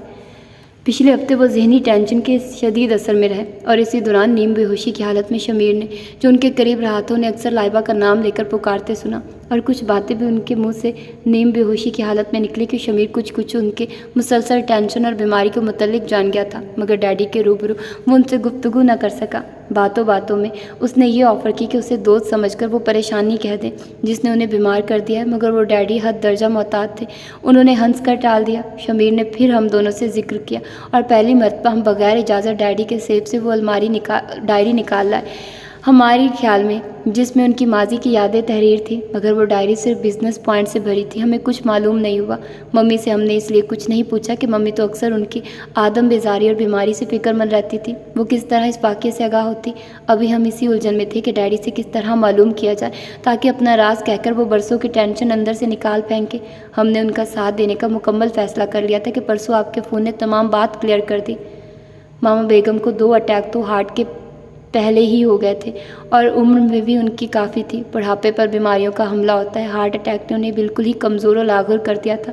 وہ بہت عرصے سے اس بات پر اصرار کر رہی تھی کہ لائبہ کو ان کے اصل وارثوں کے پاس بھیج دیا جائے۔ وہ اپنی بیماری سے مطمئن نہیں تھی۔ میں تسلی دیتا رہا کہ انشاءاللہ وہ صحت یاب ہو جائیں گی، مگر موت کا ایک دن مقرر ہے بندے کا۔ ڈیڈی بھی ان دنوں شاید اسی وجہ سے اتنے بیمار اور گمسم رہے ہیں اور بہت ویک ہو گئے، اسی لیے آپ نے فون پر ڈیڈی سے بات کرنے کی خواہش ظاہر کی تو میں نے آپ سے کہا کہ فون ڈیڈی ریسیو نہیں کر سکتے، آپ کوئی پیغام دینا چاہتے ہیں، اور اس طرح بات بن گئی۔ نبیل تفصیل بتاتے ہوئے بولا، دراصل میں نے لائبہ کی خیریت معلوم کرنے کے لیے فون کیا تھا، مگر یہاں ماما کی حالت خراب تھی اور لائبہ کا یاسیت بھرا روتا لہجہ مجھے بے چین کر گیا، کیونکہ لائبہ جذباتی لڑکی نہیں ہے، بہت بردبار و احساس ہے۔ اس کی فون پر آتی آواز سے میں سمجھ گیا کہ گھر میں کوئی مرد یعنی چوکیدار اور ڈرائیور نہیں ہے، اور موسم بھی خطرناک ہے۔ وہ تنہا ملازمہ کے سہارے کیا کر سکتی ہیں؟ اسی احساس میں اتنا بے چین اور مضطرب ہوا کہ میں نے برسوں کا عہد اس وقت توڑنے کا فیصلہ کر لیا اور روہیل کو حقیقت حال بتانے کے لیے کال کی کہ اب انتظار کا وقت ختم ہو گیا ہے۔ 20 سال سے راز پر پڑا پردہ تار تار ہو گیا ہے۔ میں ملک سے باہر تھا، ورنہ فون کرنے کی ضرورت نہیں پڑتی، اور شاید اللہ تعالیٰ کو بھی لائبہ کو اپنوں سے ملوانا مقصود تھا، جو اس ٹوٹی زنجیر کی کڑیاں ملنی شروع ہو گئی۔ جی انکل، جو ہوا جیسے ہوا شاید اسی طرح ہونا تھا، اس لیے یہ اس طرح ہوا، مگر اب ہمیں اس صورتحال سے نمٹنا ہے۔ یہاں تنہا ہم اپنی بہن کو ہرگز نہیں چھوڑیں گے، اور ڈیڈی کو ہم نے اس وجہ سے آگاہ کرنا مناسب نہیں سمجھا کہ ٹینشن کے باعث ان کی طبیعت زیادہ بگڑ نہ جائے۔ فی الحال سب سے بڑا مسئلہ ہے ممی کو سمجھانے کا، اس کے بعد ڈیڈی کی کافی حد تک پریشانی ختم ہو جائے گی، پھر شاید وہ یہ خول توڑ دیں۔ ارشد اپنے مخصوص سنجیدہ لہجے میں گویا ہوا، اس کی فراخ پیشانی پر تردد و تذبذب کی لکیریں تھیں۔ ہاں، بھابھی جان کے لیے یہ خبر کسی دھماکے سے کم نہ ہوگی، اور یہی وجہ ہے کہ روہیل نے لائبہ کو اپنی شفقت و محبت سے دور رکھا اور خود بھی بیٹی کی جدائی و محبت میں تڑپتا رہا، صرف بھابھی کی دل آزاری اور دکھ کے خیال سے۔ اللہ کا احسان ہے، روہیل کو اللہ نے اولاد بہت نیک اور ہمدرد سعادت مند دی ہے، جو آپ لوگ باپ کی محبت کو سمجھتے ہوئے ان کا احساس کر کے بہت کشادہ دلی اور محبت سے آج یہاں بیٹھے ہیں۔ ڈیڈی کی فطری سادگی اور نفیس و پاکیزہ کریکٹر سے ہم بخوبی واقف ہیں۔ ہمیں مکمل یقین ہے جو کچھ بھی ہوا کسی مجبوری کے تحت ہی ہوا ہوگا، ورنہ ڈیڈی کی محبت و شفقت میں ہم نے کوئی کمی یا تبدیلی محسوس نہیں کی، ماں سوائے بہت خاموش اور تنہائی پسند ہونے کے۔ بے شک بیٹا، سب نہایت مجبوری میں ہوا، مگر کس طرح ہوا یہ اب روہیل ہی آپ لوگوں کو بتائیں گے۔ جہاں تک میرے ضمیر نے مجھے اختیار دیا میں نے اپنا فرض نبھایا، اس سے زیادہ میں نہیں بتا سکتا۔ میری فلائٹ کا وقت ہو رہا ہے، میں لائبہ سے مل لوں۔ وہ بچپن سے اپنوں سے دور رہی ہے، اس دوری اور اس شدید احساس سے محرومی نے اسے کچھ نفسیاتی مشکلوں میں مبتلا کر دیا، اور مجھے یقین ہے کہ آپ لوگوں کی بھرپور محبت اور توجہ بہت جلد انہیں پراعتماد اور نارمل کر دے گی۔ افتخار صاحب محبت بھرے انداز میں اٹھ کھڑے ہوئے۔ صاحب، مدرسے سے قرآن پڑھنے آنے والے بچوں کو میں نے کھانا کھلا دیا اور شرینی دے دی ہے، وہ اب کس طرح جائیں گے؟ سکینہ چائے کے کپ انہیں سرو کرتے ہوئے بولی۔ 4 بجے کا ٹائم دیا تھا ہم نے معلم صاحب کو، وہ انہیں خود گاڑی بھیج کر بلوا لیں گے۔ سکینہ، لائبہ کا ضروری سامان پیک کر دو، وہ اپنے بھائیوں کے ساتھ جائیں گی۔ اور صاحب جی، ہم کہاں جائیں؟ ہمارا کیا ہوگا؟ سکینہ کو جہاں لائبہ کے اپنوں کے مل جانے کی خوشی ہوئی تھی، وہیں اپنی اور شوہر کی نوکری کی بھی فکر تھی۔ تم لوگ کہیں نہیں جاؤ گے، اس کوٹھی کی دیکھ بھال کرو گے، تمہاری نوکریاں ختم نہیں ہو رہی ہیں۔ نبیل نے اسے تسلی دی تو وہ مطمئن سی باہر نکل گئی۔ اس نے چہرہ گھٹنوں میں چھپایا ہوا تھا، ہچکیوں سے اس کا جسم ہل جاتا۔ افتخار صاحب اسے سمجھا رہے تھے، وقت کی نزاکت بگڑے اور خراب ماحول کی اونچ نیچ وہ تنہا کس طرح خود اپنی حفاظت کر سکتی ہے، وہ اپنے بھائیوں کے ساتھ چلی جائے۔ وہ دونوں بھی انکل کو سمجھاتے دیکھ کر خاموش بیٹھے تھے۔ وہ ایک وقت تھا انکل جب میں اپنوں سے ملنے کے لیے تڑپتی تھی، میری خواہشیں اور آرزوئیں بچپن سے میرے ساتھ رہی ہیں، مگر قوت برداشت سے زیادہ انتظار، اشتعال اور نفرت بن جاتا ہے۔ مگر اب کسی کی ضرورت نہیں، آپ بے فکر ہو کر چلے جائیے، میں تنہا تھی، تنہا ہوں، اور تنہا آرام سے رہ سکتی ہوں۔ وہ بھیگے چہرے کو دوپٹے سے صاف کرتے ہوئے پرعزم لہجے میں بولی، ان دونوں کو اس نے یکسر نظر انداز کر دیا تھا۔ آپ کی ناراضگی اور غصہ درست ہے، لیکن گڑیا جو کچھ ہوا ہماری لا علمی میں ہوا۔ اب ہمیں معلوم ہو چکا ہے کہ ہماری ایک پیاری سی بہن ہے، اس سے ہم کسی طرح بھی اب دستبردار نہیں ہوں گے۔ اٹھ جاؤ، اب انکل کو دیر ہو رہی ہے۔ نبیل نرم پرشفقت لہجے میں لائبہ کے قریب بیٹھ کر بولا، نہیں ہیں آپ میرے بھائی، کسی سے کوئی رشتہ نہیں ہے میرا، میرے سارے رشتے ماما سے وابستہ ہیں، میں نہیں مانتی ان رشتوں کو، عادی ہو گئی ہوں میں اپنی ذات کی۔ وہ بفر اٹھی۔ لائبہ بیٹا، حقیقت کو اس طرح انکل پلیز آپ ان سے کہیے یہ چلے جائیے یہاں سے۔ حقیقت کو سمجھنے کی کوشش کرو، اتنی بڑی کوٹھی میں محض ملازموں کے ہمراہ کس طرح رہو گی؟ یہ علاقہ بھی سمندر کی وجہ سے رات کو بے رونق ہو جاتا ہے۔ ارشد اس سے مخاطب ہوا، میں ہمیشہ سے ملازموں کے ہمراہ ہی رہتی آئی ہوں، اب بھی رہ لوں گی۔ وہ ہٹ دھرمی سے بولی، نہیں بیٹا، یہ آپ کی سوچ ہے، اب ایسا قطعی ممکن نہیں ہے۔ افتخار صاحب ٹائم دیکھتے ہوئے متفقع لہجے میں کہنے لگے، آپ کی فلائٹ مس ہو جائے گی انکل، آپ جائیے۔ ارشد وال کلاک کی جانب دیکھتے ہوئے بولا، آپ کی آنٹی کا مسئلہ نہ ہوتا تو میں قطعی نہ جاتا، مگر اس وقت مجبوری ہی کچھ ایسی ہے کہ میں نہ چاہتے ہوئے بھی جانے پر مجبور ہوں۔ آپ کا دکھ میں سمجھ رہا ہوں لائبہ، مگر بیٹا محبتیں، چاہتے، پرخلوص رفاقتیں جب بھی ہمارا در کھٹکھٹائے، ہمیں کشادہ دلی کا ثبوت دیتے ہوئے انہیں خوش آمدید کہنا چاہیے۔ خزاں کے بعد بہار آ کر خزاں کی تمام محرومیوں اور ناآسودگیوں کی تشنگیوں، تنگ دامنی کا خاتمہ کر دیتی ہے۔ اپنوں سے شکووں شکایتوں کا سلسلہ بھی اپنوں کی محبتوں اور اعتماد ختم کر دے گا۔ افتخار صاحب آنسو بہاتی لائبہ کا سر تھپتھپا کر بہت ساری نصیحتیں کرنے کے بعد وہاں سے روانہ ہوئے۔ وہ آنسو برساتی نگاہوں سے کھڑکی سے انکل کو دور ہوتے دیکھ رہی تھی۔ اس غمناک ماحول میں اسے ان کی شدید ضرورت تھی، جن کی پرخلوص شفقت بھری ذات اپنی بے غرض محبت سے اس کے سستے زخموں پر اپنی شفقت و پیار کے پھائے رکھتی۔ وہ اپنی المیہ ماما کی جدائی کا دکھ کچھ تو فراموش کر پاتی، مگر آنٹی کے ہسپتال میں ایڈمٹ ہونے کے باعث وہ 2 دن سے زیادہ نہ رک سکتے تھے۔ ڈرائیور کار گیٹ سے نکال کر لے گیا اور وہ ٹوٹی دیوار کی طرح صوفے پر بیٹھ گئی۔ اسے اس وقت اپنی زندگی بے مقصد لگی۔ بی بی جی، سامان پیک کروا کر میں نے کار میں رکھوا دیا ہے، سکینہ وہاں آ کر بولی۔ کون سا سامان؟ اس نے اپنے بھرائی آواز پر بامشکل کنٹرول کیا۔ تم سارے کمرے وغیرہ لاک کرو اور یہاں کی صفائی وغیرہ روز کیا کرنا۔ ارشد کمرے میں آ کر ملازمہ سے مخاطب ہوا، ساتھ اس کے نبیل بھی تھا۔ وہ انکل کو گیٹ تک چھوڑنے گئے تھے۔ میں نے کہا نا، میرا کوئی بھائی وائی نہیں ہے اور ابھی کسی کے ساتھ نہیں جاؤں گی، چلے جائیے آپ لوگ یہاں سے، کوئی تعلق نہیں آپ کے ساتھ میرا۔ خون کے رشتے، روح کے تعلق زبان سے کہے گئے جذباتی لفظوں سے نہیں ٹوٹتے سسٹر۔ تمہارا اور ہمارا تعلق بھی اتنا پائیدار اور مضبوط ترین ہے جتنی یہ کائنات ہے۔ ہم اپنی بہن کو اس ویرانے میں تنہا نہیں چھوڑ سکتے۔ نبیل نرمی سے بولا، میں نے کہا نا، مجھے اب کسی بھی رشتے، کسی بھی سہارے کی ضرورت نہیں ہے۔ میں اس گھر کو نہیں چھوڑوں گی جہاں میری ماما کی خوشبوئیں بکھری ہوئی ہیں، ان کا چاندنی جیسا وجود مجھے ابھی بھی یہاں محسوس ہوتا ہے۔ یہاں ان کی یادیں ہیں، میں انہیں اپنے قریب محسوس کرتی ہوں، وہ میرے احساسات میں ایسے ہی موجود ہیں۔ آپ لوگ جائیے، خدا کے لیے جائیے، ہم آپ کو یہاں روز لے آیا کریں گے، جیسے آپ چاہیں گی ویسا ہی ہوگا۔ نہیں، میں نے کہا نا، میں آپ کے ساتھ نہیں جاؤں گی، نہیں جاؤں گی۔ بھائی آپ جا کر کار سٹارٹ کریں، میں اسے لے کر آ رہا ہوں۔ ارشد جو اپنی غسیلی اور اکھڑ طبیعت پر محض لائبہ کی خاطر برداشت کر رہا تھا، اسے اپنی ضدی فیصلے پر ڈٹے دیکھ کر سنجیدگی سے نبیل سے مخاطب ہوا، غصے نہ ہونا ارشد، اپنوں کے ہوتے ہوئے بھی وہ جس محرومی اور تنہائیوں کا شکار رہی ہے، ایسے عظیم دکھ میں اس کے جذبات ایسے ہی ہونا چاہیے۔ نبیل ارشد کے چہرے کے تاثرات دیکھ کر اسے سمجھاتے ہوئے بولا، میں سمجھ رہا ہوں بھائی، مگر اب یہ تنہا نہیں رہیں گی، جبھی تو میں پیار سے سمجھا رہا ہوں، اور ابھی یہ نامعلوم کتنے نشیب و فراز ہم دیکھیں گے۔ ہمارے خاندان کا یہ پہلا عجیب واقعہ، نامعلوم کیا کیا موضوع بنیں گے، اور سب سے زیادہ ممی کو فیس کرنا ہے، وہ نامعلوم کیا ریئیکشن لیں۔ ہاں، ابھی ڈیڈی کو بھی یہ خبر کرنا ہے کہ ہم ان کے راز سے باخبر ہو گئے ہیں، اور شاید لابا کو ہمارے ساتھ دیکھ کر وہ نارمل ہو جائیں، طبیعت تو ان کی اب قدرے بہتر ہو گئی ہے۔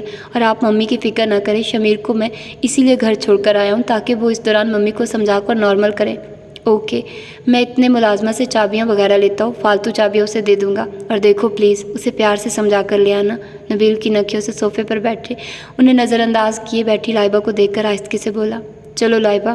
نبیل کے کمرے سے نکلنے کے بعد وہ اس کے قریب آ کر بولا، میں نے کہا نا میں نہیں جاؤں گی۔ وہ غصے میں کھڑی ہو گئی، اور میں نے کہا نا میں تمہیں لے کر جاؤں گا، تنہا نہیں چھوڑوں گا، میں تمہارا بھائی ہوں، چلو ضد ختم کرو۔ اس نے انکار کرتی روتی مچلتی لائبہ کو گڑیا کی طرح گود میں اٹھایا اور کمرے سے باہر نکل گیا۔ شمیر آج ہسپتال نہیں گیا بیٹا؟ دوپہر کے کھانے کی تیاری کرتے ہوئے عظمت بیگم خلاف معمول شمیر کو کچن میں داخل ہوتے دیکھ کر بولی، نہیں ممی، آج موڈ نہیں بنا، آپ تنہا ہیں کچن میں، دونوں بھابیاں کہاں غائب ہیں؟ عائشہ کو کچھ شاپنگ کرنی تھی، میں نے زینی کو ساتھ بھیج دیا تاکہ اطمینان سے شاپنگ کر لیں۔ دونوں نے سالن کی ڈشیں صبح ناشتے کے بعد تیار کر دی تھی، آٹا بھی گوندھ رکھا ہے۔ میں نے سوچا تھکی ہوئی آئیں گی، میں خود ہی پھلکے ڈال لوں، ورنہ آنے کے بعد وہ مجھے کسی کام میں ہاتھ لگانے نہیں دیں گی۔ وہ پھلکوں کے لیے آٹے کے پیڑے بناتے ہوئے مسکرا کر بولی۔ وہ ان کے چہرے پر پھیلے اطمینان و مسرت کے رنگ دیکھ کر تذبذب کا شکار ہو گیا۔ وہ جس راز سے انہیں آشنا کرنے جا رہا تھا، جو بات انہیں سنانا چاہ رہا تھا، اسے سن کر ان کے چہرے پر یہ آسودگی و اطمینان کے رنگ ایسے ہی رہیں گے یا وہ یہ بات برداشت کر لیں گی ان کے علاوہ بھی کوئی ہستی ان کے منصب پر فائز رہی ہے، ان کے عزیز جان مجازی خدا کا نام کسی اور کے نام کے ساتھ بھی لگا رہا ہے۔ شمیر کیا ہوا بیٹے، اتنے خاموش اور فکر مند کیوں ہو؟ کوئی پرابلم ہے؟ وہ چولہے کی آنچ ہلکی کر کے شش و پنج میں گرفتار شمیر کی جانب دیکھ کر پریشانی سے بولی۔ نہیں ممی، وہ آپ سے کچھ باتیں کرنی تھی۔ اسے لفظ ٹکڑوں میں ادا ہوئے۔ ارے ایسی کون سی خاص بات ہے جنہوں نے میرے اتنے بولڈ و اسمارٹ بیٹے کو بھی بوکھلا کر رکھ دیا ہے؟ کسی لڑکی کی باتیں ہوں گی؟ وہ شوخی سے مسکرائی۔ بات تو واقعی لڑکی کی ہے، مگر اس انداز میں نہیں۔ آپ پہلے میری بات سن لیں، پھر پھلکے پکائیے گا۔ شمیر نے آخرکار دو ٹوک بات کرنے کا فیصلہ کر لیا۔ ہاں اب بتاؤ، کیا بات ہے جس کی وجہ سے آپ اتنے فکر مند اور پریشان ہیں؟ وہ کچن سے نکل کر اپنے کمرے میں آ گئی اور صوفے پر بیٹھنے کے بعد سنجیدگی اور تعجب سے کہنے لگی۔ وہ ممی، دراصل آپ کو ایک بیٹی کی بہت خواہش ہے نا؟ یہ کیا بات ہوئی؟ ہاں بیٹی کی خواہش تھی کبھی، مگر بہوؤں کی بے لوث محبت اور خدمت نے اس خواہش کو پورا کر دیا ہے۔ بہویں ہی میری بیٹیاں ہیں۔ میں مانتا ہوں آپ کی بات، مگر بیٹی جیسا تو کوئی بھی نہیں ہو سکتا۔ یہ بات اپنی جگہ درست ہے، مگر آپ کس لڑکی کی چاہت کی بات کر رہے ہیں؟ ممی اگر آپ کو ایک پیاری سی بیٹی مل جائے تو؟ شمیر سمجھ نہیں پا رہا تھا کہ کس طرح بات کرے۔ کیا ہو گیا آپ کو شمیر؟ بیٹی مل جائے؟ بیٹیاں کیا بازاروں میں ملتی ہیں یا درختوں پر لٹکتی ہیں؟ کیا کہنا چاہ رہے ہو؟ صاف انداز میں بات کریں۔ وہ الجھن میں مبتلا ہو گئی تھی۔ صاف بات؟ شمیر چند ساتھ بے چین نگاہوں سے ان کی طرف دیکھتا رہا، اپنی پرشور بے ہنگم دھڑکنوں پر قابو پانے میں ناکام رہا۔ اضطرابی کیفیت میں ہونٹ دانتوں سے کچلے۔ ممی آپ بہت بہادر اور کشادہ دل ہے۔ ہم نے کبھی زندگی میں آپ کو غصے میں نہیں دیکھا، ہمیشہ نرم دلی، خوش مزاجی و اعلیٰ اخلاق برتتے دیکھا ہے۔ آپ ہماری آئیڈیل ماں ہیں۔ ہم بھائیوں کو یقین ہے آپ جیسی عظیم ماں اپنی وسعت و قلبی و اعلیٰ اخلاق مروت کے ممتا بھرے آنگن کی چھاؤں میں ہماری بہن کو جگہ دیں گی۔ شمیر ان کے قریب ہو کر شانوں پر ہاتھ رکھ کر پر امید و پر اشتیاق لہجے میں گویا ہوا۔ کیا پہیلیاں بجھوا رہے ہو؟ کون سی بہن؟ وہ بے اختیار کھڑی ہو گئی۔ ڈیڈی نے دوسری شادی کی تھی، اس نے بالآخر دھماکہ کر ہی دیا۔ کیا؟ ان کا وجود لمحے بھر میں گویا آسمان سے زمین پر گر کر چاروں طرف گویا زروں کی طرح بکھر گیا تھا۔ ریلیکس ممی، پلیز خود کو سنبھالیے۔ شمیر گلوکوز بھلا پانی کا گلاس ان کے لبوں سے لگا کر بولا۔ یہ کیا مذاق ہے؟ ان کی کیفیت اب عجیب تھی۔ دل میں چھپے سالوں پرانے وہم کو آج زندگی مل گئی تھی، مگر ان کے اندر کی عظمت آج بھی یونیورسٹی کی طالبہ کی طرح کھلنڈری تھی، اور روہیل کے پیار میں ڈوبی عظمہ اس بات سے انکاری تھی۔ روہیل اس کا تھا، وہ کسی اور کا نہیں ہو سکتا تھا۔ کالج اور یونیورسٹی کے دور میں ان کی محبت کی دیوانگی نے انہیں لوگوں سے بہت سارے خطابات دلوائے تھے۔ ان کو دل و جان سے چاہنے والا روہیل کبھی بھی محبت تقسیم نہیں کر سکتا، وہ اس کا ہے اور اس کا ہی رہے گا۔ یہ ایک محبوبہ کا مان اور یقین تھا جو آج بھی اس کے اندر بیٹھا تھا، مگر بیوی کے منصب پر بیٹھی عظمت بدلے ہوئے روہیل کے گریز وغیرہ غیر جذباتی رویے کی بنا پر اس خیال کی تائید کر رہی تھی۔ کچھ حقیقتیں ایسی ہوتی ہیں مما جو جھوٹ دکھائی دیتی ہیں۔ شمیر آہستگی سے کہہ اٹھا۔ مگر وہ جھوٹ نہیں ہوتی، لیکن دل چاہتا ہے وہ جھوٹ ہوں۔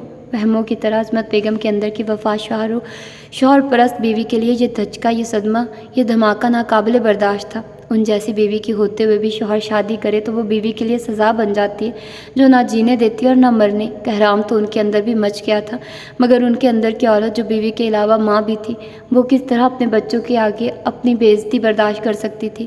دل کی دنیا میں لاکھ تلاطم اٹھے، طوفان تباہی مچائے، مگر وہ اس وقت بیوی کے نہیں ماں کے منصب پر فائز تھی۔ بہت باوقار، باعزت، ان کی نرم خوئی اور خوش مزاجی کے بچے گرویدہ تھے۔ وہ کس طرح عام عورت کی طرح واویلا مچا کر خود کو بھی بچوں کی نگاہوں میں رسوا کر لے اور باپ کو بھی ذلیل و خوار کر دے۔ حالانکہ روہیل کی دوسری شادی اور لڑکی کا ذکر سن کر ان کے اندر عام عورت کی طرح ہی زبردست نفرت و اشتعال بفر اٹھا تھا۔ لمحے بھر میں اس دغا باز و فریبی شخص کا گریبان پکڑ کر اپنی خطاؤں کا حساب مانگنے کو دل چاہا تھا، مگر ان کا اعلیٰ منصب، وقار، عزت و شرافت فطرت پر بھاری ہو گئے۔ نفرت و اشتعال کا جذبہ ممتا کے معراج و تقدس کے سامنے دب گیا۔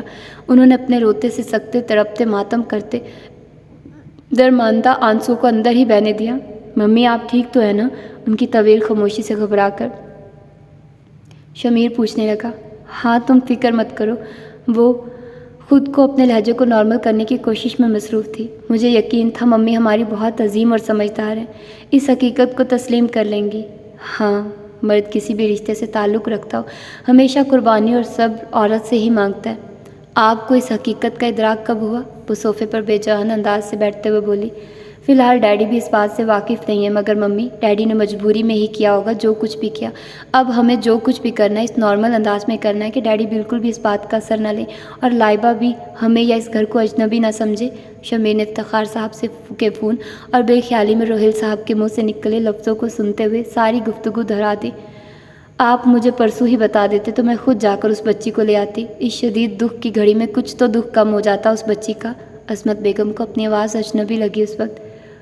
اوہ سو آف نائس ماما، آپ بہت گریٹ ہیں۔ آپ نے ہمارے سر فخر سے بلند کر دیے ہیں۔ آپ جیسی اثار پسند اور با اخلاق ماں سے ہم یہی توقع رکھتے تھے۔ شدت جذبات سے شمیر نے ان کے دونوں ہاتھ تھام کر آنکھوں سے لگائے۔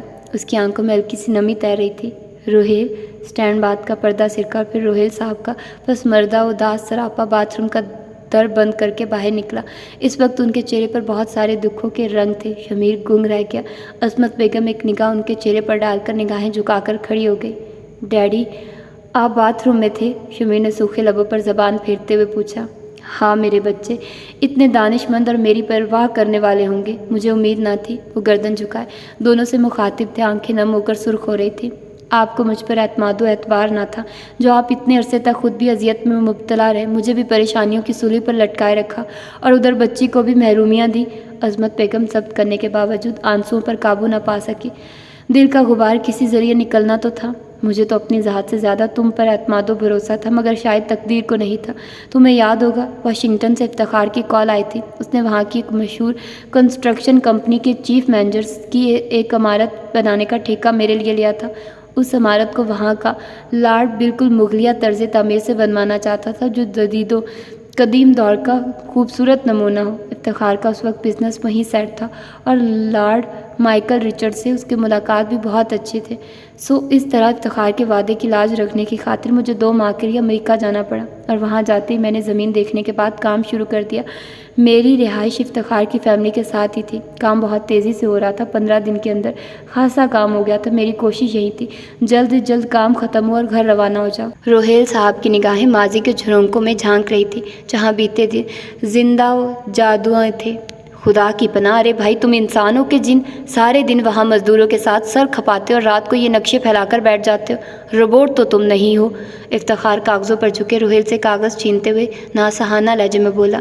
پلیز افتخار، یہ رول مجھے واپس دو۔ رات کو میں تیاری کر لیتا ہوں تو دن میں کام جلدی ہو جاتا ہے۔ اور تم سچ پوچھو تو اگر مجھے کوئی ایسا علم آتا ہوتا تو جنوں سے راتوں رات ہی عمارت تعمیر کرواتا اور واپس بھاگ جاتا پاکستان۔ ہاں ہاں صاف بولو، بھابھی کی یاد یہاں بے چین کیے ہوئے ہے۔ حد ہوتی ہے یار ایسی دیوانگی کی بھی۔ سنا تھا محبوبہ جب بیوی بن جاتی ہے تو محبت کا جوش، عشق کا بھوت سر پر پاؤں رکھ کر بھاگ جاتا ہے، مگر یہاں تو وہ بھوت اور زیادہ قابض ہو گیا۔ 3 بچوں کے باوجود تمہاری محبت تقسیم ہو کر مختصر نہیں ہوئی اور اٹھ کر نزدیک بیٹھ گیا۔ ہر محبت کا انداز جدا ہوتا ہے۔ بچوں کی محبت کبھی بیوی پر اور بیوی کی محبت کبھی گھر والوں کی محبت پر حاوی نہیں ہوتی۔ سب کا وجود اسی طرح مکمل اور بھرپور ہوتا ہے۔ روہیل دیوار پر لگی مونالیزا کی تصویر کو دیکھتے ہوئے کھوئے لہجے میں بولا۔ بھابھی پاکستان سے کال تو نہیں آئی؟ وہ کام سے شام کو گھر آئے تو اپنی دھن میں سیدھے ڈرائنگ روم میں چلے آئے۔ بھابھی سے دھیمے لہجے میں بات کرتی وہ لڑکی بری طرح خوف زدہ ہو کر چونک گئی تھی۔ اپنے لمبے اسکارف کو اس نے فوراً ہی چہرے کے آگے کر لیا اور ہاتھ میں پکڑی کتاب سرت سے اسکارف کے اندر رپوش ہو گئی تھی۔ اوہ سوری، مجھے معلوم نہ تھا یہاں آپ کے مہمان بیٹھے ہیں۔ روہیل خجالت امیز لہجے میں بولے۔ کوئی بات نہیں روہیل بھائی، آپ بیٹھیے۔ مسز افتخار کھڑی ہو کر مسکراتے ہوئے بولی۔ کیتھرین گھبراؤ نہیں، یہ مسلمان ہیں اور میرے بھائی ہیں۔ وہ اس خوفزدہ لڑکی سے گویا ہوئی۔ اوکے بھابھی، میں کمرے میں ہوں، کافی بھجوا دیجیے گا۔ ان کے روکنے کے باوجود وہ کمرے میں آ گئے۔ 2 دن ہو گئے تھے عصمت سے فون پر بات کیے اور ان کا دل اب یہاں بہل نہیں رہا تھا۔ یہ پہلی جدائی تھی جو شادی کے 10 سال بعد ان کے درمیان آئی تھی انہوں نے بہت ٹوٹ کر عظمت سے محبت کی تھی، اور شادی کے بعد عظمت کی خوش مزاجی تابعداری نے ان کی محبت کو اور مضبوط کر دیا تھا۔ یہی وجہ تھی کہ وہ ان کے بغیر کہیں جانے کا تصور بھی نہیں کرتے تھے، مگر اب مجبوری میں یہاں آنا پڑا تھا۔ پہلا معاملہ تو افتخار کی دوستی کا تھا، اور دوم وہ یہ بات اچھی طرح جانتے تھے، اس پروجیکٹ کی تکمیل ان کی شہرت و لیاقت میں 4 چاند لگا دے گی۔ ابھی وہ اپنے ملک کے مشہور بلڈرز میں شمار ہوتے تھے۔ 1 ماہ کا عرصہ گزر گیا تھا، عمارت کا آدھا کام ہو چکا تھا اور آدھا کام تکمیل کے مراحل میں تھا۔ اس لڑکی کیتھرین سے 2-3 مرتبہ سامنا ہوا تھا۔ اس کے بارے میں معلوم ہوا وہ یتیم لڑکی تھی، ڈیوڈ پلازا میں تنہا رہتی تھی۔